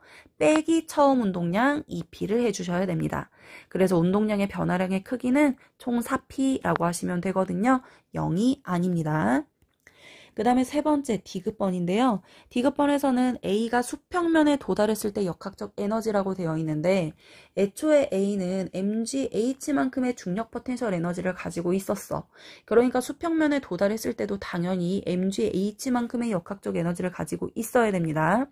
마찬가지로 얘를 B가 최고점에 도달했을 때 중력 포텐셜 에너지와 비교하라고 했는데 우리가 아까 최고점 어디라고 했냐면 H만큼 올라갔을 때라고 했다. 이때 중력 포텐셜 에너지는 중력에다가 H 곱하기만 하시면 되잖아요. 근데 B의 질량이 EM이야. 그래서 중력이 EMG이기 때문에 B의 중력 포텐셜 에너지가 EMGH입니다. EMGH. 아까 우리가 A의 역학적 에너지는 MGH라고 얘기했었거든요. 그래서 2분의 1배이다. 맞는 내용이네요. 정답은 3번입니다. 그 다음에 17번입니다. 물체 ABC가 실로 연결하여 한꺼번에 움직이고 있는 경우이고요. A, B, C가 한꺼번에 움직여서 C가 수평면에 도달할 때의 속력이 V라고 되어 있습니다. 그 다음에 C가 수평면에 도달하고 난 후에 A와 B가 역시 계속 움직여서 B가 C에 맞닿을 때까지 움직이고 있다라는 거 체크해 주시고요. 먼저 우리는 A, B, C가 한꺼번에 움직이고 있는 경우를 생각해 보도록 할게요. A 같은 경우는 높낮이는 변하지 않기 때문에 A는 운동에너지의 변화량이 있을 거고요. B와 C 같은 경우는 높이가 변화하고 있으므로 중력 포텐셜 에너지 변화량 있을 거고 B와 C 역시 움직이고 있으므로 운동에너지 변화량 있을 겁니다. A, B, C에서 이 변화량을 모두 다 살펴주시면 되는데요. 변화량의 합은 우리가 최종적으로 0이어야 한다고 했고요. 다시 말하면 이 A, B, C 물체에 에너지의 증가량이 있으면 감소량도 있을 텐데 증가한 에너지와 감소한 에너지의 양은 무조건 같아야 한다라고 했습니다. 그래서 이걸 생각하여 첫 번째로 A, B, C가 한꺼번에 움직일 때 증가한 에너지와 감소한 에너지를 살펴보려고 하는데 먼저 증가요. A, B, C는 처음에 정지해 있다가 움직이기 시작해서 C가 수평면에 도달할 때 속력이 V가 되었다고 했어요. 그렇기 때문에 운동 에너지가 속력이 0에서 V만큼으로 증가했음을 알 수가 있습니다. 그러면 증가한 운동 에너지를 우리가 구해보도록 할 텐데 2분의 1 mv 제곱에다가 적용시켜 주시면 되고요. 이때 A, B, C는 한 물체처럼 움직이기 때문에 3개의 질량을 더해 주시면 돼요. 그래서 증가한 운동에너지는 2분의 1에다가 질량 우리가 각각 M이라고 놓아주시면 3M이라고 할 수가 있겠네요. 그리고 V의 속력이라고 했으니까 V제곱 하시면 됩니다. 이게 증가한 A, B, C의 운동에너지 값이에요. 근데 반면에 감소한 에너지도 있어. 뭐가 감소했냐면 A는 높낮이 변화 없으니까 제끼고 B와 C가 둘 다 아래로 움직이고 있는데 C가 수평면에 도달할 때까지 움직였으므로 H만큼 아래로 내려왔음을 알 수가 있습니다. 근데 B와 C가 동시에 아래로 내려오기 때문에 B도 중력 포텐셜 에너지가 감소했고 C도 중력 포텐셜 에너지가 감소했어요. 둘 다 H만큼 내려오며 감소했습니다. 따라서 B와 C를 역시 한 물체라고 생각하시면 두 개의 질량 더하면 2M에다가 G 곱하시고 H만큼 내려왔으니 EMGH 중력 포텐셜 에너지가 감소했다라고 표현할 수 있겠습니다. 자, 그 다음에 이제 두 번째요. 이게 첫 번째야. 두 번째는 C가 이미 바닥면에 도달을 했어요. 그리고 나서 B가 C에 맞닿을 때까지 A, B가 한꺼번에 움직일 거 아니에요. 그때도 마찬가지로 우리가 증가한 에너지와 감소한 에너지를 각각 찾아서 두 개의 양이 같다라고 놔주시면 됩니다. 먼저 A와 B가 한 물체처럼 움직이고 있어요. 근데 C가 수평면에 맞닿으며 얘네는 이미 속력이 얼마였냐면 V였어. 그런데 그 상태로 C와 맞닿을 때까지 속력이 또 변할 거 아니에요. 그때 후의 속력을 V'이라고 한번 표현을 해봅시다. 그러면 어쨌든 얘는 등가속도 운동을 하고 있으니 속력이 점점 증가하게 될 거고요. 증가하는 동안에 운동 에너지는 증가하며, 그래서 여러분들이 나중 운동 에너지 빼기 처음 운동 에너지를 해주시면 되는데, 나중 운동 에너지는 2분의 1, 두 개의 질량 더해주시면 2m 대입하시면 되고, 나중 속력을 V'이라고 했으니 V' 제곱이라고 하시면 됩니다. 그 다음에 빼기, 처음 운동 에너지는 역시 2분의 1, 두 개의 질량 더하시면 2m이고요. 처음 속력은 V제곱이라고요. 이게 운동 에너지 변화량이고 운동 에너지는 증가했음을 알 수가 있습니다. 왜냐면 잠시 후에 우리가 이야기할 이 에너지가 감소했으니까. 뭐가 감소했어? 그쵸. B의 중력 포텐셜 에너지가 감소합니다. C가 수평면에 닿은 후로 B는 C에 맞닿을 때까지 역시 아래로 내려오는데, 이때 B와 C의 간격이 H이기 때문에 얘도 역시 H만큼 감소함을 알 수가 있겠죠. 그래서 B의 중력 포텐셜 에너지 감소량은 얼마냐면 질량은 M이고, 그래서 H를 곱하시면 MGH라고 하시면 됩니다. 이게 두 번째 공식이에요. 그래서 이걸 통해 우리가 최종적으로 구하고자 하는 건 뭐냐면, B가 C에 맞닿은 순간 A의 속력을 구하라고 했으니 V' 값을 구해주시면 되거든요. 이 두 개의 식은 여러분들이 연립해 주길 바랍니다. 연립 정도는 할 수 있을 거라고 생각해요. 그래서 정답은 2번이었을 겁니다. 자, 그 다음에 18번입니다. 18번 문제는 역학적 에너지 보존 법칙에 적용만 해주시면 되고요. 오른쪽 같은 그림은 B는 이제 마찰이 있는 구간에서 움직였다라고 되어 있는데요. 그게 막 크게 중요한 건 아니고, 어쨌든 B가 Q에서 P까지 운동하는 동안 감소한 역학적 에너지 양을 구하라고 되어 있습니다. 자, 우리는 역학적 에너지가 보존되지 않는 경우가 있다고 했는데요. 그게 바로 마찰력이 있는 구간입니다. 우리는 일반적으로 마찰력이나 공기저항이 없을 때 역학적 에너지가 보존된다라고 표현을 하는데요. 우리가 흔히 비보존이라고 하는 건 이 역학적 에너지를 감소시키는 힘이 발생하는 경우예요. 그것의 가장 대표적인 게 마찰력임을 생각해 주시면 될 것 같습니다. 자, 우리는 먼저 마찰이 없는 구간에서 A를 통해 역학적 에너지를 구해보도록 할게요. A 같은 경우는 처음에 P 지점에 있을 때는 속력이 V만큼 있었는데 Q 지점에서는 정지했습니다. 그리고 PQ 사이의 거리를 우리가 H만큼이라고 놓을게요. 다시 말하면 높이라고 생각하셔도 되겠네요. 자, 일단 P 지점에서는 높이가 여기가 0인 지점이라고 생각을 하신다면 A가 P 지점에서는 최대 운동 에너지 2분의 1 mv 제곱만큼 가지고 있음을 알 수가 있고요. Q 지점에서는 정지해 있기 때문에 여기서는 중력 포텐셜 에너지가 mgh만큼으로 최대이겠구나 라고 생각하시면 됩니다. 그런데 역학적 에너지는 늘상 보존되어야 하니, 마찰이 없는 구간에서는 보존되어야 하니 두 개가 같다라고 해주시면 되겠네요. 그 다음에 오른쪽으로 올게요. 마찰이 있는 빗면에서 우리는 P지점과 Q지점에서의 역학적 에너지를 각각 구해보도록 할 텐데, 먼저 Q지점이요. Q지점에서는 속력이 2V라고 되어 있습니다. 그런데 B의 질량이 2M이네요. 그래서 운동에너지는 2분의 1, 2M 곱하기 2V제곱이니까 4V제곱 하시면 되고요. 여기에다가 높이가 H만큼 올라가 있으니 중력 포텐셜 에너지 EMGH 하시면 됩니다. 그 다음에 P 지점에서는 높이가 이제 올라가 있지 않기 때문에 운동 에너지만 생각하시면 되는데 2분의 1에다가 2m에다가 속력 V제곱 하시면 된다고요.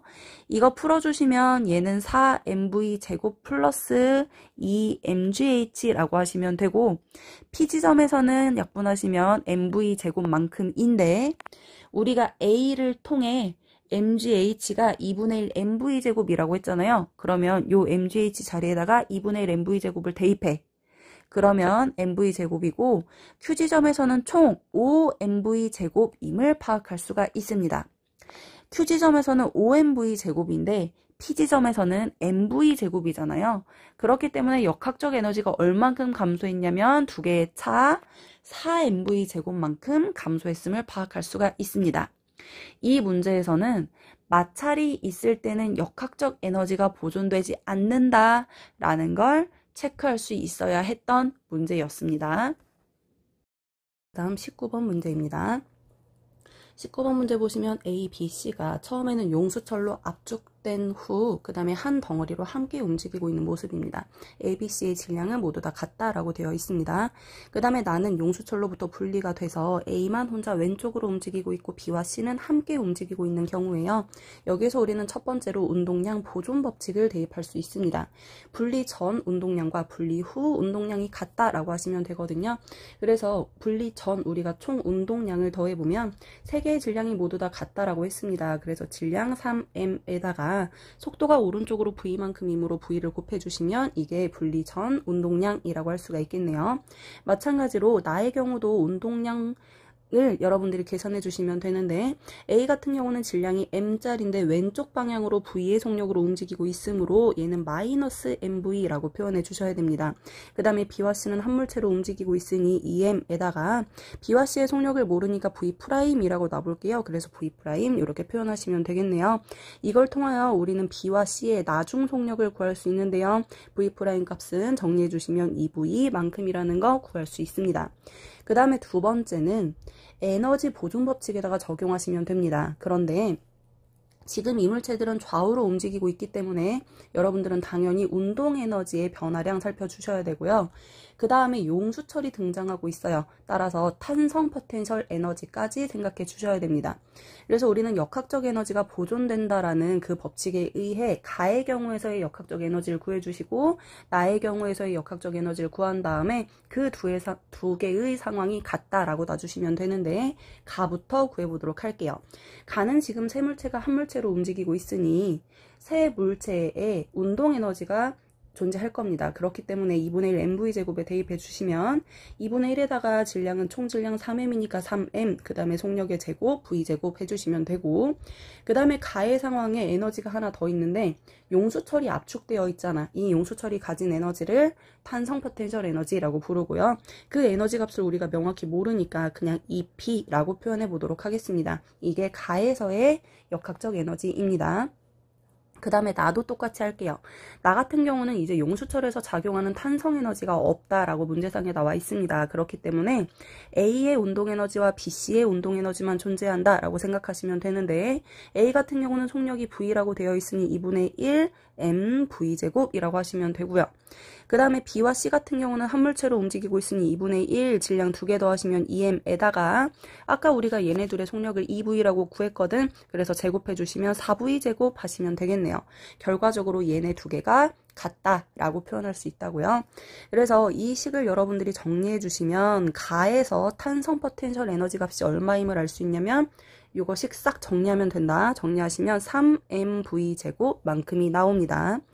그래서 최종적으로 구하라고 한 건 가에서 용수철의 탄성 포텐셜 에너지의 값을 구하라고 했는데요. 걔를 지금 우리가 좀 전에 3mv제곱이라고 구한 건데 여러분들이 선지를 보시면 모두 다 이제로로 표현이 되어 있거든. 근데 문제에서 이제로가 뭐라고 되어 있냐면 분리되고 난 후에 C의 운동 에너지 값이 이제로라고 되어 있어요. 자, 분리되고 난 후에 C는 B랑 함께 움직이면서 V'의 속력으로 움직인다고 했는데 우리가 V'은 2V라고 구했잖아요. 그래서 C의 운동 에너지를 표현을 해보면 2분의 1, C의 한 개니까 질량 하나 대입해 주시고 그 다음에 속력은 2V라고 했으니 제곱하시면 4V 제곱입니다. 그래서 이 C는 우리가 정리해 주시면 2mV 제곱이라고 하시면 되고 이 값이 바로 이제로라는 거예요. 그래서 얘를 어디에 대입하시면 되냐면 여기에 대입하시면 되는데 정리하시면 mv 제곱이 2분의 2제로이니까 요 mv 제곱에 2분의 2제로를 대입을 해주시면 2분의 3 2제로라고 구할 수가 있겠네요. 그래서 정답이 3번입니다. 그 다음에 20번 문제 보도록 하겠습니다. 20번 문제는 A와 B가 연결되어 함께 움직이고 있습니다. 처음에는 정지했다가 S만큼 A가 이동한다 라고 했고요. 그러면 그러는 동안 B도 역시 빗면 위에서 S만큼 이동한다 라고 생각하시면 됩니다. 자, 이런 경우에는 우리가 역학적 에너지를 따져주시면 되는데요. A가 가지는 에너지 변화량이 있을 거고 B가 가지는 에너지 변화량이 있을 겁니다. 이 변화량을 모두 다 더했을 때 우리는 0이 나온다 라고 얘기를 했네요. 근데 A 같은 경우는 높낮이가 변하지 않기 때문에 A A는 운동에너지 변화량만 존재한다라는 거 체크해 주시고요. B 같은 경우는 움직이고 있으니 운동에너지도 변화할 거고 빗면에서 움직이기 때문에 높낮이도 변하거든요. 그렇기 때문에 중력 포텐셜 에너지도 변한다라고 하시면 되겠네요.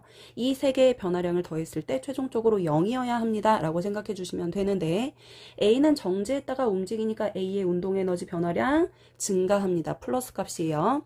B도 마찬가지로 정지했다 움직이니까 B의 운동에너지 변화량 역시 플러스 값입니다. 증가합니다.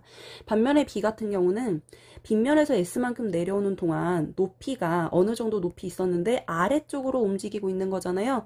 이때 높낮이의 변화를 우리가 H라고 하면 H에 해당하는 중력 포텐셜 에너지가 감소했다라고 이야기할 수 있습니다. 우리는 이걸 통해서 뭘 정리할 수 있냐면 A, B가 함께 움직이는 동안 전체적인 역학적 에너지는 변화할 건데 A와 B는 따로따로 보면 역학적 에너지가 증가하는 애가 있고 감소하는 애가 있을 거라고 했어요. 이때 B 같은 경우는 운동 에너지는 증가하고 중력 포텐셜 에너지는 감소하니까 A의 역학적 에너지 변화량에 따라 달라질 건데 A의 역학적 에너지는 운동 에너지 자체인데 그 하나가 지금 증가하고 있어. 그렇기 때문에 B에서는 역학적 에너지가 최종적으로 감소하겠구나 라는 거 체크할 수가 있고요. 이때 감소한 중력 포텐셜 에너지는 A와 B의 운동 에너지 증가량과 같다라고 이야기할 수 있습니다. 이게 역학적 에너지 보존 법칙의 기본 내용이었어요. 자, 그럼 싹 지우고 우리가 식을 써보도록 할게요. 우리는 가의 경우에서 A와 B의 감소한 에너지와 증가한 에너지를 찾아 그 두 값이 같다라고 해주시면 되는데요. 조금 전에 A, B의 운동 에너지가 증가한다라고 얘기했어요. 그래서 운동 에너지 먼저 씁니다. A와 B가 움직이는 속도를 우리가 V1이라고 표현한다면 한 물체처럼 움직이니까 두 개의 질량 더해주시면 3m이고요. 속도 V1의 제곱이라고 하겠습니다. 그리고 이게 증가한 에너지이니 얘를 감소한 에너지와 같다라고 하시면 되는데 이 개에서 감소한 에너지는 B의 중력 포텐셜 에너지만 감소한다라고 했거든요. 그래서 원래의 위치와 나중 위치의 요 사이의 높이 차를 H만큼이라고 한다면 B의 질량 EM에다가 GH를 곱해 이게 중력 포텐셜 에너지가 감소한 양이다 라고 하시면 된다고요. 이렇게 첫 번째 개에서 증가한 에너지와 감소한 에너지가 같다를 통해 식을 하나 얻었습니다. 그 다음에 두 번째는 뭘 구해야 되냐면 이 문제상에서 최종적으로 구하라고 한 건 B의 역학적 에너지 감소량이에요. B 같은 경우는 중력 포텐셜 에너지는 감소하고 운동 에너지는 증가해서 결과적으로 역학적 에너지가 감소합니다 라고 했는데 그러면 역학적 에너지 감소량은 어떻게 구하냐면 H만큼 높이 있을 때 원래 위치에서 가지던 역학적 에너지에서 H만큼 아래로 내려왔을 때 이 위치에서 가지는 에너지를 빼주면 역학적 에너지가 얼만큼 감소했는지 알 수 있을 거 아니에요. 그럼 우리가 H만큼 높이 있을 때 여기에서의 에너지 값을 한번 써볼게요. 여기에서는 처음에 정지에 있었어요. 그렇기 때문에 운동 에너지는 0이었을 거고 반면에 H만큼 높이 있던 상태이니 EMG H만큼의 역학적 에너지가 존재했을 겁니다. 같은 방법으로 우린 H만큼 내려왔을 때 여기 아래에서도 역시 식을 한번 세워보면 높이는 H만큼 내려왔어. 여기가 우리가 그냥 가장 바닥 상태라고 생각하면 중력 포텐셜 에너지는 존재하지 않을 거고요. 반면에 운동 에너지가 2분의 1 EM 곱하기 V1의 제곱만큼으로 증가했을 거라고요. 이때 역학적 에너지 감소량은 어떻게 구하냐면 원래 위치에서의 역학적 에너지에서 아래로 내려왔을 때 이 역학적 에너지 값을 빼주면 되잖아. 그래서 우리가 최종적으로 요 값을 정리하면 되는 겁니다. 이거 우리가 가로로 다시 한번 쓸게요. 왼쪽에. 그러면 H만큼 높이 있을 때의 H는 EMG H만큼이었고 거기에서 아래로 내려왔을 때 EM 곱하기 V1의 제곱 요 값을 구해주면 이게 바로 역학적 에너지 감소량이다 라는 거고요.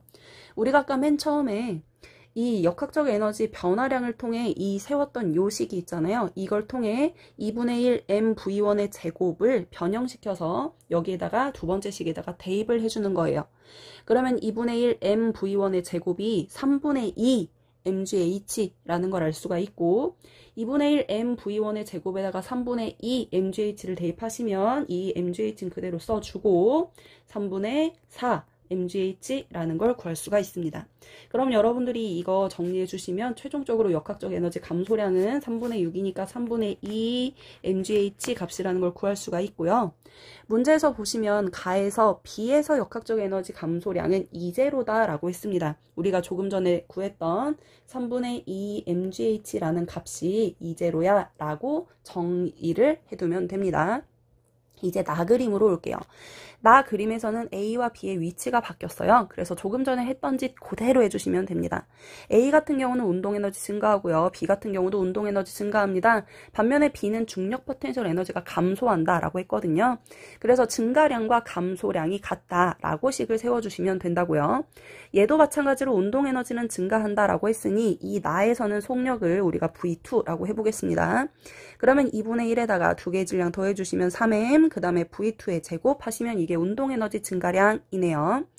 그 다음에 이번엔 중력 포텐셜 에너지 감소량인데 얘도 이동한 거리는 똑같아. S만큼 이동했고 그렇기 때문에 높이 변화량은 역시 H라고 놔둘 수 있겠습니다. 그런데 이번에는 A의 높낮이가 변하고 있으므로 A의 중력 포텐셜 에너지가 감소한다 라고 해주셔야 되고요. 그래서 곱해주시면 mgh라고 표현할 수 있겠습니다. 여기에서도 조금 있다가 우리가 식 변화할 때 활용하도록 할 거예요. 그 다음에 역학적 에너지를 구해주기 위하여 얘도 똑같이 A가 H만큼 높이 있을 때, 그 다음에 H만큼 내려왔을 때 각각의 역학적 에너지를 구해서 빼주면 되는데요. H만큼 높이 있을 때는 정지에 있을 때니까 중력 포텐셜 에너지만 존재하겠죠. 그래서 mgH라고 써주시면 됩니다. 그 다음에 얘가 H만큼 내려왔을 때는 중력 포텐셜 에너지가 이제 아래로 내려왔으니 최소값이 될 거고, 반면에 운동 에너지가 V2 값으로 증가하게 될 거거든요. 그 값을 빼주면 된다고. 그래서 원래 H만큼 높이 있었을 때 역학적 에너지 mgH에서 H만큼 내려왔을 때 운동 에너지 mv2의 제곱을 뺀 거, 요게 역학적 에너지 변화량, 역학적 에너지 감소량이라고 표현할 수 있고요. 이것도 아까와 마찬가지로 식 정리를 한바탕 해주시면 2분의 1 mv2의 제곱이 3을 반대로 넘겨주시면 3분의 1 mv제곱이라고 쓸 수 있습니다. 그래서 요 분에다가 3분의 1 mv 제곱을 대입을 하는 거지. 2분의 요거 자체에다가. 그래서 식을 바꿔주시면 mgh 빼기 3분의 1 mgh 이렇게 대입할 수 있고요. 결과적으로 감소량은 3분의 2 mgh임을 구할 수가 있습니다. 그런데 우리가 아까 이 역학적 에너지 감소량을 뭘로 표현하기로 했냐면 이제로로 표현하기로 했는데 이제로가 3분의 2 mgh라고 정의를 먼저 했었잖아요. 그렇기 때문에 나에서 감소했던 이 에너지 3분의 2 mgh도 이제로다 라고 표현을 할 수가 있겠습니다. 자, 그래서 이런 상황에서도 여러분들은 각각의 변화량을 찾아서 그 변화량의 합이 0인 것에다가 적용을 해주시면 됩니다. 21번 문제예요. 21번 보시면 물체 A가 용수철에 매달려 있고요. 그 다음에 BC가 역시 실로 연결되어 있는 모습을 볼 수가 있습니다. 우리는 가 그림을 통하여 중력과 용수철 탄성력의 평형을 통해 늘어난 길이를 파악할 수가 있는데요. 우리가 용수철이 이렇게 위아래로 매달려 있고 물체가 이런 상태로 정지해 있으면 이 물체에 작용하는 중력과 위쪽으로 작용하는 탄성력이 서로 같아서 평형을 이룬다라는 표현을 했습니다. 그걸 여기에 적용해 보도록 할게요. 자, 가의 그림 보시면 B와 C가 중력 방향으로 매달려 있기 때문에 B와 C에 작용하는 총 중력의 크기는 30N임을 구할 수 있습니다. 문제의 G가 10으로 계산하라고 되어 있습니다. 이때 A를 기준으로 왼쪽으로는 탄성력이 작용하게 될 텐데요. 탄성력 구하는 공식 F는 마이너스 KX라고 했고 마이너스는 방향이니까 빼주면 그냥 KX라고 생각하시면 될 것 같습니다. 그래서 원래 평형 길이가 있을 텐데 지금 중력으로 인하여 어느 정도 늘어나 있다라고 생각하시면 되고요. 그 늘어난 길이를 우리가 X라고 표현할 때 A에 작용하는 탄성력의 크기 KX는 B와 C에 작용하는 중력의 크기 30과 같다. 이렇게 식을 세울 수 있겠네요. 근데 문제에서 보시면 용수철 상수가 100이라고 되어 있으니 K 자리에다 100을 대입해 주시면 100X는 30이고요. 이때 늘어난 길이 X는 100분의 30이기 때문에 0.3m임을 파악할 수가 있습니다. B와 C가 모두 다 달려있을 때는 0.3m 늘어나 있음을 체크하시면 됩니다. 그런데 나의 그림에서는 이제 C를 잘랐어요. 그랬더니 B가 0.1m만큼 올라가 있고요. 여기에서 체크해야 할 건 원래 BC가 모두 다 달려있을 때는 0.3m만큼 늘어나 있었어요. 근데 B가 0.1만큼 올라갔다는 건 역시 용수철도 0.1m만큼 압축했다라고 생각하시면 되고요. 그럼에도 불구하고 아직은 늘어난 길이가 존재하고 있는데 이때 늘어난 길이가 얼마냐면 그쵸 0.2m 늘어나 있음을 확인할 수 있습니다. 원래는 0.3만큼 늘어나 있었는데 B가 0.1만큼 올라왔으니까 A도 0.1만큼 왼쪽으로 이동해서 지금 현재 용수철에 늘어난 길이는 0.2m라고요. 자, 그러면 이렇게 가에서 나의 상황으로 변하는 동안에 우리는 역학적 에너지 변화량을 살펴주시면 되는데요. 우리는 전체적으로 증가한 에너지와 감소한 에너지의 양이 같다라고 얘기했습니다. 그러면 어떤 에너지가 증가했고 어떤 에너지가 감소했는지를 찾아주시면 되는데요. 먼저 감소한 에너지요. 자, 보시면 용수철이 원래는 0.3만큼 늘어나 있었어요. 근데 지금 0.2만큼 늘어난 길이가 감소했거든요. 그렇기 때문에 우리는 탄성 에너지가 감소했음을 파악할 수가 있네요. 반면에 A와 B의 운동 에너지가 있는데요. 운동 에너지 같은 경우는 가만히 있다가 C를 자름으로 인하여 운동을 시작했기 때문에 두 개의 운동 에너지가 증가했음을 알 수가 있고요. 그 다음에 또 증가한 에너지가 있는데 A는 높낮이가 변하지 않습니다. 그러나 B는 C가 잘린 후에 위쪽으로 올라가고 있거든요. 그래서 B의 중력 포텐셜 에너지가 존재하는데 B의 중력 포텐셜 에너지 증가했음을 파악할 수 있네요. 결과적으로 감소한 탄성 포텐셜 에너지가 A, B의 증가한 운동 에너지, B의 증가한 중력 포텐셜 에너지 더한 값이랑 같다라는 걸 우리가 파악할 수 있고요. 이걸 우리가 식으로 세워보려고 하는데 먼저 탄성 포텐셜 에너지 감소량입니다. 탄성 포텐셜 에너지 같은 경우는 우리가 2분의 1 kx 제곱이라고 표현할 수 있는데요. 원래 탄성 포텐셜 에너지는 얼만큼이 있었냐면 0.3만큼 늘어난 길이가 있었어. 그래서 2분의 1 k에다가 0.3의 제곱, 이게 원래의 탄성 포텐셜 에너지고 여기에서 길이가 줄었잖아요. 그래서 탄성 포텐셜 에너지 k에다가 0.2의 제곱, 이만큼이 탄성 포텐셜 에너지가 감소했다라고 해주시면 됩니다. 이 감소한 탄성 포텐셜 에너지는 다시 한번 말하지만 A, B의 운동 에너지 증가량, 그 다음에 B의 중력 포텐셜 에너지 증가량과 같다라고 식을 세워주셔야 하고요. 두 물체의 운동 에너지 변화량은 2분의 1에다가 두 물체 질량 더해주시면 3kg, 그 다음에 속력은 모르니까 V제곱이라고 할게요. 그 다음에 더하기 B의 위치가 0.1m만큼 올라갔기 때문에 B의 질량 2에다가 중력 가속도 10에다가 늘어난 길이 0.1을 대입해 주시면 되겠습니다. 요렇게요. 그래서 여러분들이 얘를 V에 대하여 정리해 주시면 되고요. V 값을 구해 주시면 최종적으로 루트 3분의 1m/s라는 걸 체크할 수 있습니다. 이건 식 계산만 해주시면 됩니다. K 자리에다가 100을 대입해 주시고요. 자, 그래서 여러분들이 실수하면 안 되는 부분이 뭐냐면 이 탄성 포텐셜 에너지 증가량 또는 감소량을 계산하실 때 원래 늘어났던 길이에서 그 다음에 줄어들었던 길이를 빼주는 요 과정을 좀 조심해 주셔야 됩니다. 그냥 0.3에서 0.2 빼가지고 제곱하는 경우가 있거든요. 그것만 안 하면 됩니다. 다음 22번 보겠습니다. 22번에서는 원래 용수철의 길이가 4L이라고 되어 있어요. 근데 여기다 물체 A를 올렸대요. 그리고 가의 경우는 힘까지 작용을 했어요. 그랬더니 용수철의 길이가 L만큼이 되었고 원래 길이는 4L만큼인데 4L만큼 우로부터 3L만큼 압축이 되었구나 라는 걸 생각할 수 있습니다. 그 다음에 두 번째 그림은 이제 힘을 치웠대요. 그랬더니 용수철의 길이가 늘어났고요. 원래의 길이가 4L만큼인데 원래의 길이보다 L만큼 늘어나 있는 걸 알 수가 있습니다. 그 다음에 이제 이 물체를 운동을 시켰대. 그랬더니 다의 경우에는 이 물체에 속력이 생겼고요. 원래의 길이보다 얼마일 때냐면 2L만큼 압축이 되었을 때 이 물체의 속력이 V라고 되어 있네요. 가와 나는 정지에 있습니다.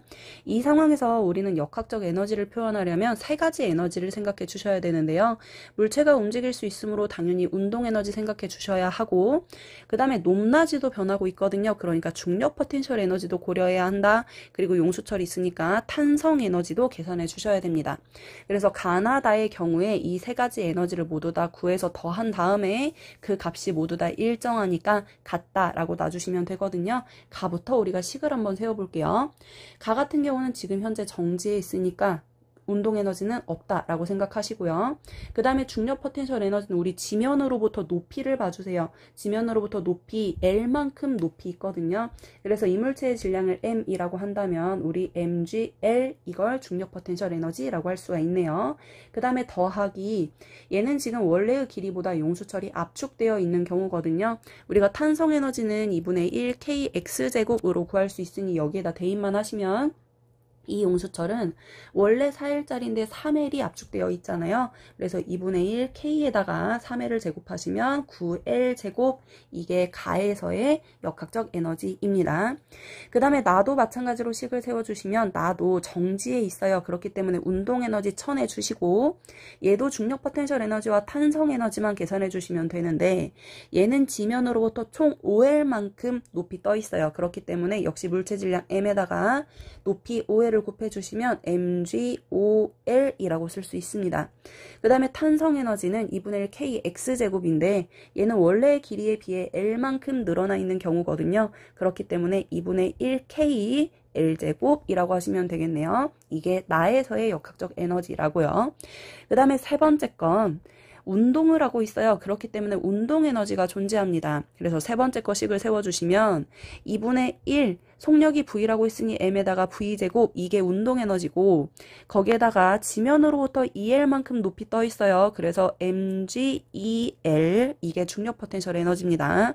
거기에다가 탄성 에너지가 원래는 4L만큼의 길이가 2L만큼 압축되어 있거든요. 그래서 2분의 1 K, 2L의 제곱이니까 4L 제곱 대입해 주시면 되겠습니다. 이게 다에서의 역학적 에너지라고요. 그리고 나서 여러분들은 이 세 개, 가에서의 역학적 에너지, 나에서의 역학적 에너지, 다에서의 역학적 에너지가 모두 다 같다라고 식을 세워주시면 되고요. 여러분들이 가와 나의 역학적 에너지로부터 KL제곱을 구해주신 다음에 KL제곱을 이 마지막에 대입을 해주셔가지고 V에 대하여 정리해주시면 됩니다. 그러면 여러분들이 V가 루트 3GL이라는 걸 구할 수가 있어요. 식정리는 여러분들이 하길 바랍니다. 자, 그 다음에 68페이지 1번 보도록 하겠습니다. 얘는 빗면 위에서 물체가 정지해 있다가 이 물체가 빗면을 따라 내려와. 그러면 높이 변화가 h만큼 일어난대요. 그래서 수평면에 도달을 하고 나면 이 물체는 이 위치 에너지가 모두 다 운동 에너지로 변환이 될 겁니다. 그러면 원래 가지고 있던 위치 에너지는 mgh만큼일 텐데 그게 수평면에 도달하며 모두 다 운동 에너지로 변하여 2분의 1 mv제곱으로 변하게 되겠네요.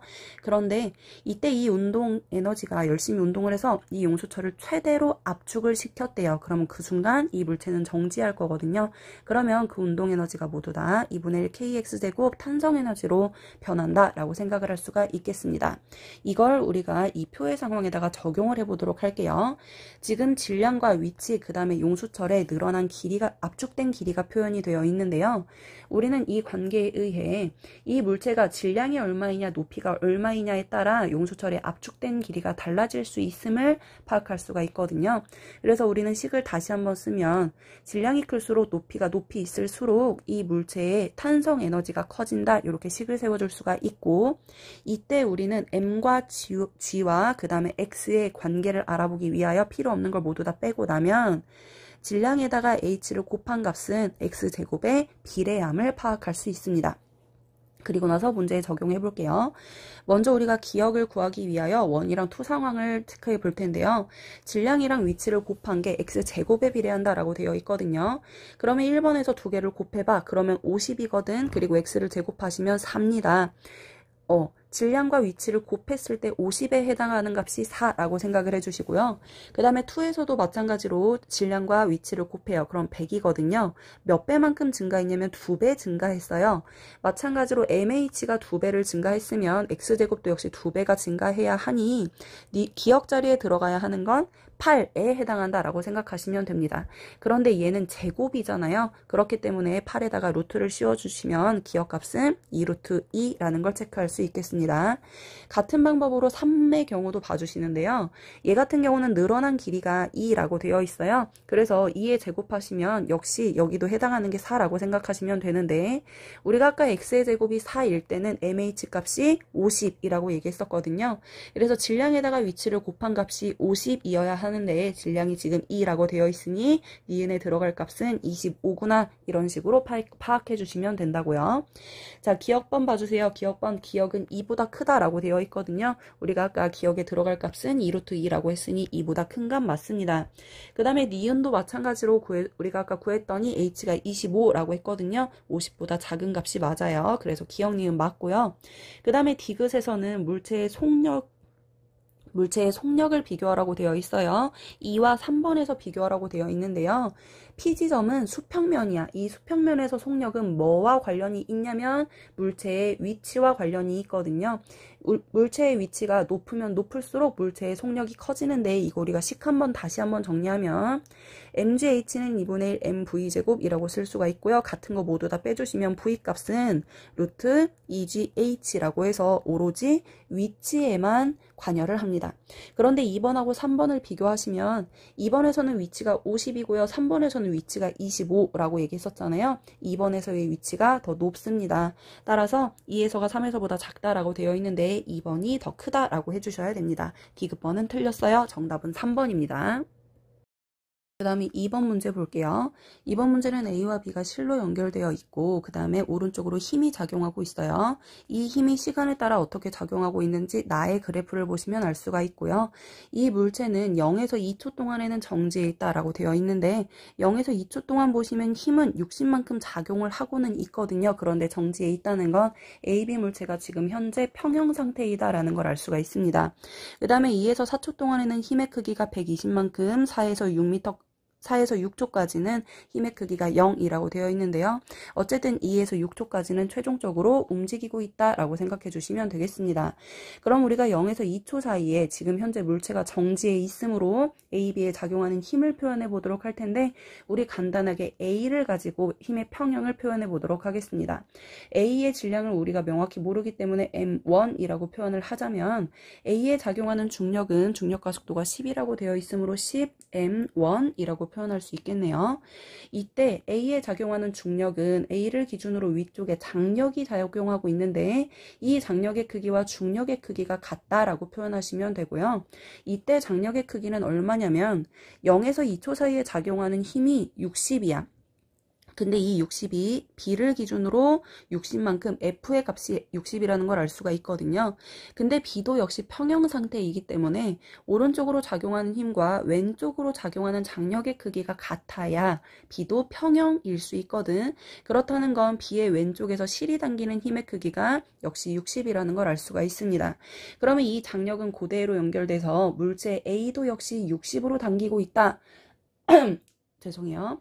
라는 걸 파악할 수가 있고 이때 장력과 A의 중력의 크기가 같아야 하므로 10M1은 장력 60이다 라고 표현할 수 있겠네요. 이걸 통하여 우리가 A의 질량이 6kg이라는 걸 첫 번째로 파악할 수 있습니다. 그 다음에 두 번째 2에서 4초 구간을 보도록 할게요. 2에서 4초 구간은 힘을 모두 다 지우고 나면 자 오른쪽으로 힘이 120만큼 작용하고 있는 경우입니다. 그 다음에 A에서는 중력의 크기가 질량이 6이라고 구했으므로 60N만큼 작용하는 거 알고 있겠네. 이때 우리가 가속도 구하는 공식을 표현해보면 가속도는 A와 B가 한 물체로 움직여요. 그래서 A의 질량 6에다가 B의 질량 모르니까 MB라고 표현을 해볼게요. 그 다음에 힘 같은 경우는 B를 기준으로 오른쪽으로 120, A를 기준으로 아래쪽으로 60 작용하고 있거든요. 이때 쫙 펼치면 힘이 반대쪽으로 작용하는 것과 같으니 우리는 큰 쪽에서 작은 쪽 빼주시면 됩니다. 그래서 120 빼기 60 할게요. 그래서 6 더하기 MB분의 60이라는 걸 알 수가 있겠습니다. 그 다음에 2에서 6초 사이에도 우리가 가속도를 표현해 보도록 할게요. 이걸 A1, A2 이렇게 표현을 해보면 자 4에서 6초 사이 같은 경우는 힘이 작용하지 않습니다. 원래는 120이었는데 이 자리가 이제 0으로 바뀐다는 소리예요. 그러면 결과적으로 힘은 뭐밖에 안 남는다는 소리냐면 A의 중력만 남는다는 소리거든. 그래서 다시 한번 식을 세우면 A와 B는 한 물체처럼 움직이고 있으니 4에서 6초 사이의 질량은 6 더하기 MB 똑같은 상황이고 4에서 6초 사이에는 F값이 0이기 때문에 힘이 뭐만 남냐면 A에 작용하는 중력 60만 남아요. 그런데 여러분들 A1과 A2의 두 개의 식을 보시면 결과적으로 6 플러스 MB, 6 플러스 MB 똑같고 120 빼기 60은 60이기 때문에 분자도 역시 같습니다. 그렇다는 건 2에서 6초 사이에도 가속도의 크기가 2에서 4초 사이에도 가속도가 A이고 4초에서 6초 사이도 가속도가 A라는 걸 알 수 있는데 차이점은 뭐냐면 방향이 반대죠. 자, 2초에서 4초 사이는 120만큼의 F값이 있었기 때문에 오른쪽으로 움직이고 있었을 거고요. 반면에 4에서 6초 사이에는 이제 힘의 값이 0이기 때문에 가속도의 방향이 왼쪽으로 바뀌었다라고 생각하시면 됩니다. 근데 어쨌든 가속도의 크기는 둘 다 우리가 A라고 표현할 수 있기 때문에 이걸 물체 A의 알자 힘에다가 적용을 한번 해보도록 할게요. 자, 물체 A에 작용하는 알자 힘은 질량이 6이라고 했으니까 질량 6에다가 가속도 A를 곱하면 이게 바로 A의 알자 힘입니다. 이때 A에 작용하는 힘은 아래쪽으로 중력, 위쪽으로 장력이 작용하고 있는데요. 우리는 알자 힘식을 두 개를 써보도록 할 거예요. 2초에서 4초, 4초에서 6초 나눠서 써볼게요. 먼저 2초에서 4초입니다. 2초에서 4초 동안은 이 A가 위쪽으로 이동을 하고 있을 거거든요. 그래서 장력이 큰 경우에요. 그래서 장력 빼기 중력을 해주시면 되는데 문제에서 보시면 3초일 때가 5초일 때보다 장력이 4배 크다라고 되어 있거든.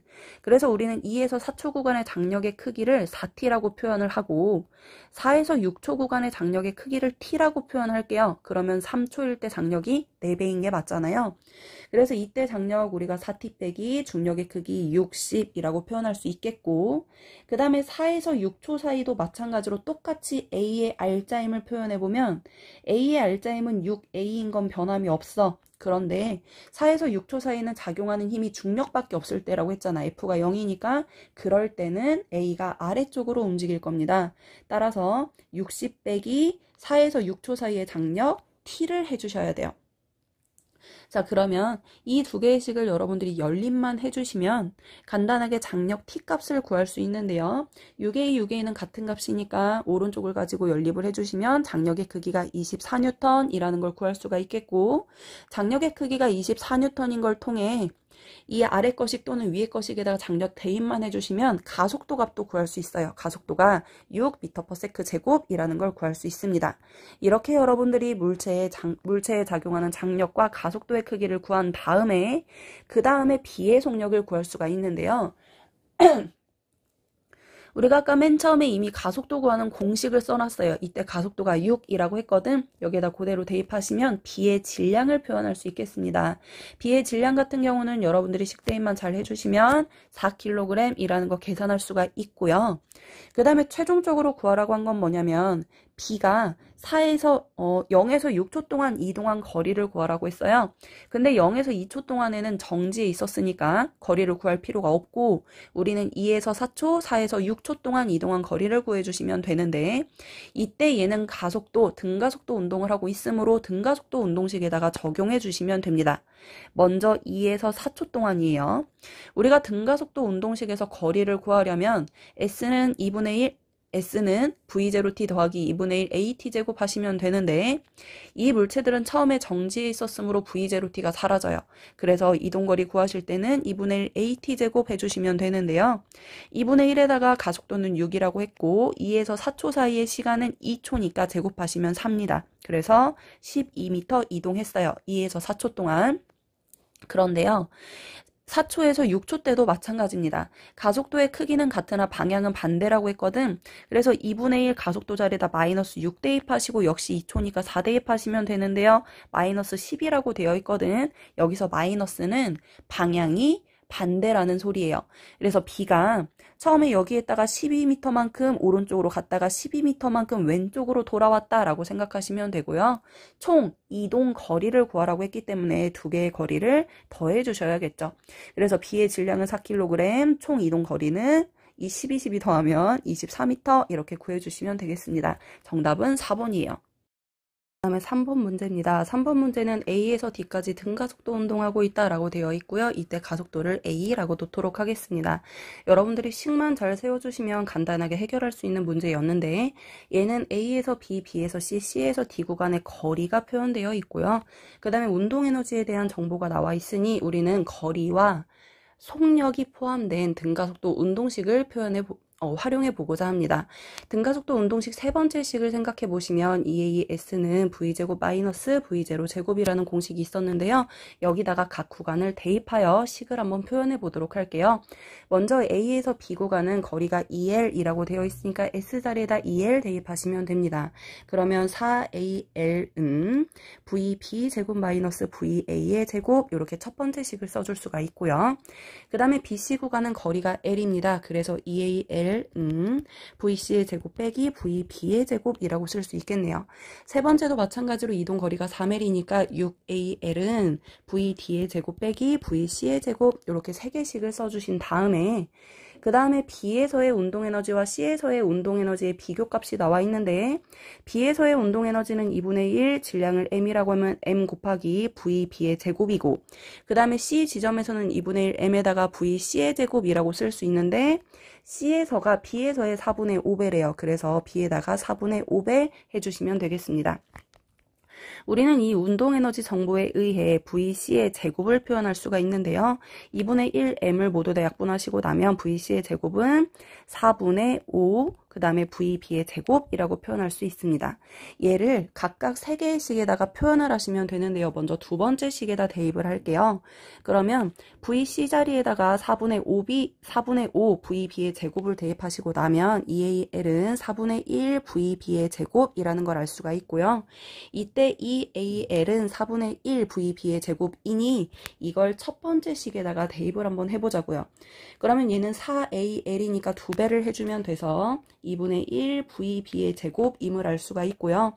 이걸 통하여 VA의 제곱을 정리할 수가 있는데 VA의 제곱은 2분의 1 VB의 제곱임을 정리할 수 있습니다. 요거 첫 번째 정보. 그 다음에 두 번째는 조금 전에 했던 EAL은 4분의 1 VB의 제곱 얘를 세 번째 식에다도 대입을 해볼 텐데 얘는 3배니까 4분의 3 VB의 제곱입니다. 그리고 오른쪽에 VD제곱 빼기 VA의 제곱이라고 되어 있으니 요걸 VC의 제곱이라고 되어 있으니 VC는 우리가 아까 구했던 이 4분의 5 VB를 그대로 대입해 주시면 VD의 제곱 빼기 VC는 4분의 5 VB의 제곱이거든요. 이걸 역시 VD의 제곱에 대하여 정리하시면 이 VC 걸 왼쪽으로 넘겨주시면 4분의 8 VB의 제곱이거든요. 약분해 주시면 이 VB의 제곱이라는 걸 알 수가 있습니다. 결과적으로 구하라고 한 건 속력이 D에서의 A에서의 D에서가 A에서의 몇 배이냐 이거든요. 아까 우리가 VA의 제곱은 2분의 1 VB의 제곱이라고 했고 VD의 제곱은 2 VB의 제곱이라고 했기 때문에 제곱비는 1대 4임을 알 수가 있습니다. 그런데 우리는 제곱근을 취해줘야 하기 때문에 제곱을 없애줘야 하기 때문에 루트 씌워주시면 1대 2라는 걸 알 수가 있고요. 결과적으로 D에서의 속도가 2배임을 파악할 수가 있습니다. 자, 그 다음에 4번 문제입니다. 물체가 H인 지점에 대문자 H인 지점에 높이 있었어요. 그래서 여기서 물체가 운동을 하기 시작해서 수평면에 도달했으면 이제 모두 다 운동에너지로 변했습니다. 그래서 원래 가지고 있던 중력 포텐셜 에너지는 mgH만큼이고 얘는 모두 다 수평면에서 운동에너지로 변환을 할 거기 때문에 2분의 1 mv제곱으로 바뀌었다라고 할 수 있습니다. 그래서 수평면에서의 속력은 우리가 정리해 주시면 루트 2g 대문자 H라는 걸 표현할 수 있겠습니다. 그래서 기억번 V는 루트 2GH 맞는 표현입니다. 그 다음에 니은 디귿은 여러분들이 마찰 구간을 생각해 주셔야 되는데요. 이 물체는 어떻게 움직일 거냐면 수평면에서 운동을 하다가 마찰 구간 1을 지나서 오른쪽 빗면 위까지 올라갑니다.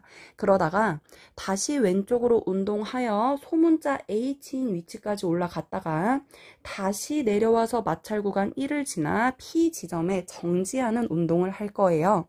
이때 우리는 마찰 구간에서는 역학적 에너지가 감소한다는 걸 생각해 주시고요. 이때 감소한 역학적 에너지는 이 마찰 구간에는 마찰력이 존재하고 있을 텐데 그 마찰력이 한 1만큼 감소한다라는 걸 체크할 수 있습니다. 왜냐면 힘이 한 일은 곧 에너지다 라고 얘기를 했기 때문에 이때 마찰력이 한 일이 곧 에너지 감소량과 관련이 있음을 파악해 주시면 되고 마찰 구간을 한번 지날 때마다 마찰력이 한 일을 우리가 W라고 한번 표현을 해볼게요.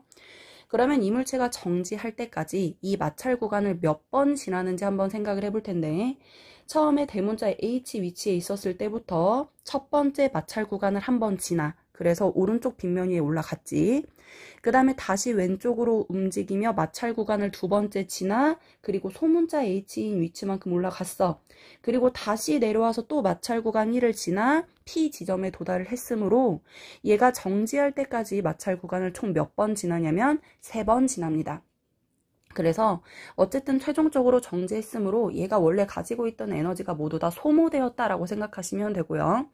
원래 물체가 가지고 있던 에너지는 mg 대문자 h만큼 역학적 에너지를 가지고 있었는데 얘는 최종적으로 정지했습니다. 그래서 0이라고 해주시면 돼요. 그러면 이때 감소한 에너지가 얼만큼이냐면 얘는 모든 구간에서 이 마찰 구간에서만 역학적 에너지가 감소하거든요. 근데 이 역학적 에너지 감소 구간을 몇 번 지났냐면 3번 지났으니 마찰력이 해준 1을 3번 빼주시면 됩니다. 그래서 3W를 빼보도록 할게요. 이걸 통하여 우리가 마찰력이 한 1이 3분의 1 mgH임을 표현할 수가 있어요. 자, 그 다음에 두 번째로 해야 할 건 뭐냐면 소문자 H를 구해보도록 할 텐데 얘가 처음에는 대문자 H인 지점에 있었어요. 그래서 반대편 빗면 위까지 올라갔다가 다시 내려와서 소문자 H인 위치까지 가게 되는데요. 얘가 소문자 H인 위치까지 위치가 줄어든 이유는 뭐냐면 역학적 에너지가 감소했기 때문이죠. 그러면 이때 감소한 에너지만큼을 빼줬을 때 그게 바로 소문자 H 위치만큼의 중력 포텐셜 에너지와 같다라고 하시면 되는데 원래 물체가 가지고 있던 역학적 에너지는 mg 대문자 h였어요. 그런데 얘가 소문자 h까지 올라갈 때까지는 오른쪽으로 한번 갔다가 왼쪽으로 한번 갔다가 소문자 h인 위치까지 올라가므로 이 마찰 구간을 2번 지납니다. 그래서 원래 가지고 있던 역학적 에너지에서 마찰 구간에서 한 1을 2번 빼줘야 하기 때문에 EW를 빼주고 나면 그러면 남은 에너지가 얼만큼이냐면 소문자 H까지 올라갈 수 있을 만큼이라고요. 그래서 두 번째 식을 이렇게 세울 수 있어요. 자, 좀 전에 우리가 W가 3분의 1 mg 대문자 H라고 구했기 때문에 대입 그대로 해주시면 mg 소문자 H는 3분의 1 mg 대문자 H 이렇게 정리를 할 수가 있고요. 이걸 통하여 소문자 H는 원래 위치에 3분의 1배다라는 걸 체크할 수 있습니다. 그래서 니은번도 맞습니다. 그 다음에 세 번째, 이번에는 처음의 위치를 대문자 H가 아닌 EH만큼으로 이렇게 증가를 시키겠대.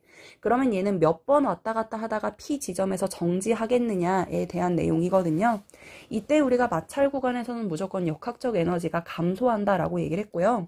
얘가 몇 번 왔다 갔다 했을 때 감소하겠느냐, 이건 간단하게 정지했으니까 원래 가지고 있던 중력 포텐셜 또는 역학적 에너지가 최종적으로 소모되는 그 번수를 세면 되잖아. 그러면 높이가 EH만큼 높아졌으니 EmgH, 이게 원래 가지고 있던 에너지입니다. 얘는 계속적으로 에너지가 소모되어 최종적으로 0이 돼서 정지해야 하고요. 이때 에너지가 소모되는 구간은 마찰 구간에서만 소모돼. 그래서 한 번 소모될 때마다 계속 W씩 소모가 되는데요. 몇 번 왔다 갔다 하지? X번 왔다 갔다 했다고 칠게요. 그리고 나서 우리가 아까 W 값을 3분의 1 mgH라고 했으니 그거 대입하시면 이 mg 대문자 h는 3분의 x mgh 이렇게 쓸 수가 있거든요. 이걸 통하여 여러분들이 x를 구해주시면 됩니다. 결과적으로 x값은 6이고요. 이 마찰 구간을 6번, 한 번 갔다가 돌아왔다가 또 갔다 돌아왔다 또 갔다 돌아왔다 이렇게 6번 했을 때 얘는 최종적으로 정지했음을 파악할 수 있거든요. 근데 4번 이라고 되어 있으니 가만히 놓으면 원을 4번 지났을 때 정지한다라고 했으니 이건 틀린 내용입니다. 정답은 3번입니다. 자, 그 다음에 문제 5번을 보도록 하겠습니다. 문제 5번에서도 역시 각각 지점에서의 역학적 에너지 변화를 잘 표현해 주시면 되는데요. 각 지점에서의 역학적 에너지를 표현해 보도록 하겠습니다. 먼저 P지점, Q지점, R지점 마지막 정지할 때까지 총 4번의 식을 써주시면 될 것 같은데요. 여러분들이 마지막 줄에 보시면 운동에너지가 Q에서가 P에서의 2배이다 라고 되어 있습니다. P에서는 속력이 V라고 되어 있는데요. Q에서는 운동에너지 자체가 2배라고 되어 있으니 이 Q에서는 속력이 루트 2V라는 걸 첫 번째로 체크할 수 있겠네요. 그리고 나서 역학적 에너지 써볼게요. 먼저 P지점입니다. P지점에서는 V로 움직이고 있으므로 2분의 1 mv 제곱이라고 쓸 수가 있고 그 다음에 중력 포텐셜 에너지 위치가 EH만큼 높아 있으니 이 mgh 라고 써주시면 되겠습니다. 이게 첫 번째 역학적 에너지예요.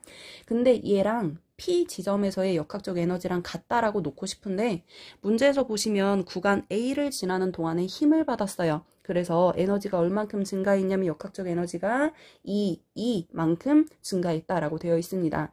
그래서 P 지점에서의 에너지에다가 이 A 구간에서 빌드업을 받았으니 이 2를 더해 주시면 되고요. 걔가 Q지점에서의 에너지와 같다라고 하시면 된다고요. 그러면 Q지점에서도 역시 역학적 에너지 써볼 텐데 Q지점에서는 좀 전에 속력이 루트 2V라고 했으니 이거 제곱해 주시면 2분의 1m에 루트 2V의 제곱이기 때문에 2V 제곱이라고 써주시면 됩니다. 좀 깨끗하게 쓸게요. 는 2분의 1m에다가 2v 제곱이에요. 그 다음에 여기에서는 위치가 OH만큼 높이 떠 있기 때문에 OMGH를 대입하시면 되겠습니다. 요게 첫 번째 식이었어요. 그 다음에 우리가 R지점에서도 역시 식을 한번 세워보도록 할 텐데요. R지점에서는 대문자 V만큼의 속력입니다. 그래서 운동에너지 2분의 1mv제곱 요거 대문자입니다. v제곱 하시면 되고요. 중력 포텐셜 에너지는 H 소문자 H이기 때문에 mgh 이렇게 표현할 수 있겠습니다. 이게 R 지점에서의 역학적 에너지인데 얘는 역학적 에너지가 감소한데 근데 여기선 얼만큼 감소할 거냐면 3, 2만큼 감소했다라고 되어 있거든요. 그래서 R 지점에서의 감소한 에너지를 빼주면 그게 최종적으로 정지한 위치에서의 역학적 에너지와 같다라고 하시면 되는데 최종적으로 정지했으므로 운동 에너지는 0입니다. 따라서 중력 포텐셜 에너지 mgH만 남아있는 경우네요. 요게 두 번째 식이에요. 그 다음에 세 번째 식을 하나 더 생각해 주셔야 되는데 역학적 에너지가 증가하거나 감소하는 구간이 아닌 곳이 있어요. 거기가 어디냐면 Q지점과 R지점 요 사이에서는 역학적 에너지가 증가하지도 감소하지도 않거든요. 그래서 세 번째 식 Q와 R에서의 역학적 에너지가 같다라는 거 다시 한번 써주면 2분의 1m 루트 2v에 제곱하시면 그냥 2v 제곱하시면 되고요. 그 다음에 높이 OH만큼이니까 OMGH 이게 Q지점에서의 역학적 에너지이고 그 다음에 R지점에서는 2분의 1m 대문자 V의 제곱 더하기 중력 포텐셜 에너지 mgH이거든. 얘네 두 개가 같다. 이렇게 세 번째 식을 써줄 수가 있습니다. 여러분들이 이 세 개의 식을 잘 연립을 해 주셔야 되고요. 나 이 연립은 못하겠다. 자, 대문자 V에 대하여 여러분들이 정리하시면 됩니다. 정답은 3번입니다.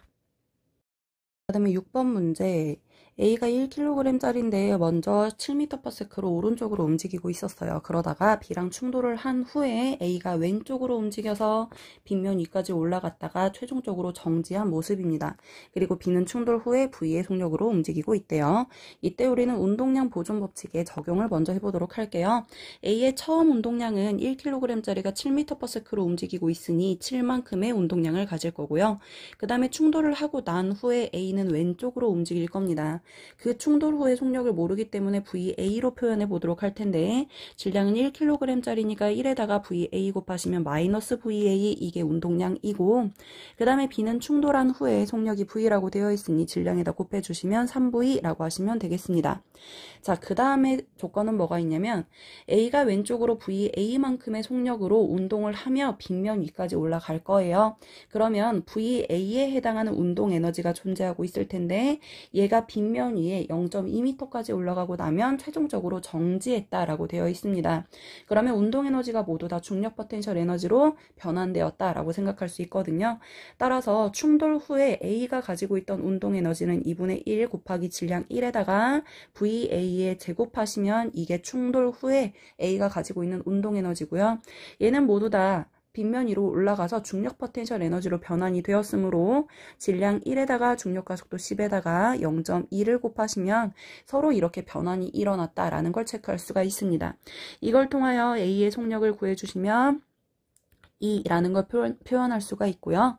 이 A의 충돌 후 속도를 아까 구했던 운동량 보존 법칙에다 그대로 대입만 해주시면 최종적으로 B의 충돌 후 속력이 3임을 구할 수가 있겠습니다. 정답은 5번입니다. 그 다음에 마지막 문제 7번입니다. 이 7번은 조금 생각할 게 많은 문제입니다. 먼저 A와 B는 실로 연결되어 한 물체처럼 움직이다가 처음에는 등속 운동을 했어요. 그러다가 실이 끊어진대.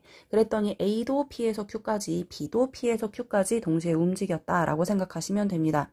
이때 우리는 물체 A, B에 작용하는 모든 힘을 한번 표시해 보려고 하는데 A도 빗면, B도 빗면 위에 있으니 A의 중력 빗면 아래로 FA만큼, B에도 중력, B의 중력 FB만큼 작용한다라고 칠게요. 근데 B 같은 경우는 지금 현재 마찰이 있는 빗면에 있거든요. 그렇기 때문에 운동 방향과 반대 방향으로 마찰력, 소문자 F만큼 작용한다라고 표시해 주셔야 됩니다. 그런데 얘네는 처음에 A, B가 실로 엮인 채 한물체처럼 등속 운동한다라고 되어 있거든요. 그렇다는 건 그 부위 등속 운동을 할 때 당시에는 힘이 평형 상태에 있었다는 걸 알 수가 있습니다.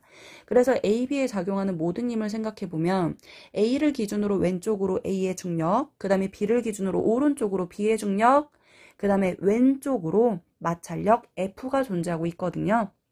마찰력 F는 A의 중력과 같은 방향이므로 A의 중력과 마찰력 F 더하고 그 다음에 B의 중력을 빼면 얘의 값이 얼마가 나와야 하냐면 알짜 힘 0이 나와야 한다고요. 이걸 우리가 다시 식정리를 하면 A에 작용하는 중력 FA는 FB에서 마찰력 F를 뺀 것과 같다 이렇게 식을 표현할 수가 있고요. 얘를 그 다음에 어디에 적용하냐면 이 C를 끊었을 때에 적용을 하는 거야. 그러면 C를 끊고 나면 A에 작용하는 힘은 오로지 FA, 그러니까 A의 중력밖에 없다. 그리고 C를 끊고 나면 B에는 B의 중력과 마찰력이 존재해요. 그런데 이때 B에서 마찰력을 뺀 값은 B에 작용하는 알짜 힘이고 곧 그 힘은 FA와 같다라고 우리가 조금 전에 식을 정리했네. 다시 말하면 A에 작용하는 이 FA라는 중력값은 FB 빼기 마찰력 F로 표현할 수 있고요. 그 다음에 B에 작용하는 알짜 힘 역시 아래로 작용하는 B의 중력 빼기 B에 작용하는 마찰력으로 표현할 수 있다고요. 그래서 A에 작용하는 힘과 B에 작용하는 힘은 같습니다. C를 끊었을 때 A와 B에는 같은 힘이 작용하는 거예요. 그런데 물체의 질량이 A의 질량은 M이고 B의 질량은 5M이래. 근데 힘은 같다? 그럼 우리가 F는 MA에 의해 질량이 5배 커지면 반대로 가속도는 5분의 1배가 되어야 하죠. 그래야 힘이 같다라는 결론이 나오니까. 그래서 우리는 A의 가속도가 5배 크다라는 걸 알 수가 있습니다. 이걸 통해 우리가 가속도 구하는 식을 한번 세워보도록 할 텐데 C를 자르고 나서 A가 Q지점에 도달했을 때의 속력을 VA, B가 Q지점에서의 속력을 도달했을 때 속력을 VB라고 놔볼게요. 그리고 나서 가속도 구하는 공식을 써주면 둘 다 동시에 도달했으니까 걸린 시간은 T라고 써주시고 먼저 A 거 나중속도 빼기 처음속도 하시면 되는데 우리가 빗면 아랫방향을 플러스로 놔볼게요. 그러면 VA 나중속도 빼기 처음 속도 V 해주시면 되는데요. 처음에 A는 오른쪽으로 올라가고 있었거든. 그래서 빼기 V를 대입하셔야 됩니다. 이게 A 거의 가속도이고요. 그 다음에 B 거 빗면 아랫방향이니까 V, B 빼기. 처음에 B는 빗면 아래로 움직이고 있었으니 그냥 빼기 V 해주시면 됩니다. 이 가속도가 5대 1이라고요. 자, 이때 식을 여러분들이 정리해 주시면 되는데요. T랑 T 약분시켜 주시고요. 그러면 5VA 플러스 5V는 잠깐만 잘못 세웠어요. 다시 할게요. 5VB 마이너스 5V는 VA 플러스 V라고 표현을 할 수가 있고요. 이거 식정리 좀 이따가 사용해 보도록 하겠습니다. 자, 그 다음에 식을 우리가 하나 더 세울 수 있는데요. 그건 바로 뭐냐면 얘네는 기울기가 같은 빗면에서 움직이고 있고요. 같은 시간 동안 P에서 Q까지 함께 같은 거리를 움직였습니다. 그렇다는 건 같은 시간 동안 같은 거리를 움직였으니 평균 속력이 같다라고 체크를 할 수가 있고요. 우리는 P와 Q에서의 속력을 각각 지정했기 때문에 각각의 평균 속력 구하는 공식에 대입을 할 수가 있는데 등가속도 운동에서 평균 속력 구하는 공식은 2분의 처음 속도 더하기 나중 속도잖아. 그거 그대로 대입 한번 해볼게요. 그러면 A 거요. 2분의 처음 속도는 V예요. 근데 올라가는 방향이니까 마이너스 V 플러스 나중 속도는 VA입니다. 그 다음에 B 거 2분의 얘는 같은 방향으로 움직이고 있으니 V 더하기 VB 해주시면 되고요. 얘네 둘이 같다고요. 이거 우리가 식정리 해주시면 VA는 오른쪽으로 넘길게요. 그럼 VB 플러스 2V 이렇게 정리할 수 있고요. 이걸 우리가 아까 구했던 요 식에다가 대입을 하는 거야. 그러면 VA 자리에다 대입하시면 VB 더하기 최종적으로 3V라는 걸 알 수가 있고요. 이걸 통해 VB에 대하여 정리하시면 VB 값이 4V, 8V니까 2V라는 걸 알 수가 있겠습니다. 그리고 얘를 여기에다 역시 대입해 주시면 VA 값이 4V라는 걸 체크할 수 있겠네요. 이렇게 여러분들이 A의 나중 속력과 B의 나중 속력을 구했어요. 그런데 여러분들 혹시 차이를 아십니까? 처음에 A는 P 지점에서 V였다? 그럼 어쨌든 이 지점에서 가지고 있던 중력 포텐셜 에너지가 있을 거 아니에요? 그리고 얘가 Q까지 내려왔어. 그러면 그 감소한 중력 포텐셜 에너지가 운동 에너지로 증가했을 건데 이때 속력은 우리가 중력 포텐셜 에너지는 감소한 중력 포텐셜 에너지만큼 운동 에너지가 증가해요 라는 이 식에서 V는 뭘로 정리할 수 있냐면 루트 2GH로 정리할 수 있거든요. 높이에만 관여를 합니다. 속력은. 그러니까 질량은 결국 약분돼서 사라진다는 소리예요. 그래서 B도 같은 위치만큼 감소를 했으면 결국에는 그 똑같은 위치에서는 같은 속력값을 가져야 한다는 소리예요. 근데 A는 이 Q지점에서의 속력이 좀 전에 4V라고 구했는데 B 같은 경우는 2V잖아. 그렇다는 건 이 마찰 구간에서 역학적 에너지가 감소했다는 소리입니다. 원래 B의 속력은 이 마찰 구간이 없었으면 4V여야 정상인데 마찰 구간 때문에 2V가 되었으므로 이만큼 감소했다라고 생각할 수 있는 거잖아요. 그래서 우리가 원래 가져야 하는 역학적 에너지에서 지금 현재 역학적 에너지를 빼주면 그만큼 감소했다라고 생각할 수 있고 원래 4V일 때 가져야 하는 역학적 에너지는 2분의 1의 5m에다가 4V 제곱하시면 16V 제곱입니다. 요거 빼기 지금 현재는 2V니까 2분의 1 5m에다가 2V 제곱하시면 4V 제곱이거든요. 요걸 계산해 주시면 이게 바로 감소한 역학적 에너지라고요. 그래서 원래는 40mv 제곱이고요. 그 다음에 아래 거 계산하시면 얘는 현재는 10mv 제곱이거든요. 그래서 빼주면 30mv 제곱만큼이 감소되었음을 알 수가 있습니다. 정답은 5번이고요. 이 마지막 문제는 여러분들이 역학적 에너지가 감소되었을 때 중력 포텐셜 에너지가 그대로 운동 에너지로 전환되지 않았음을 확인해 주시면 될 것 같고요. 전체적으로 이 일과 에너지 단원에서는 여러분들이 역학적 에너지의 감소량과 증가량을 파악해 주시는 게 가장 중요했으니 다시 한번 공부해 주시면 좋을 것 같습니다. 고생 많으셨습니다.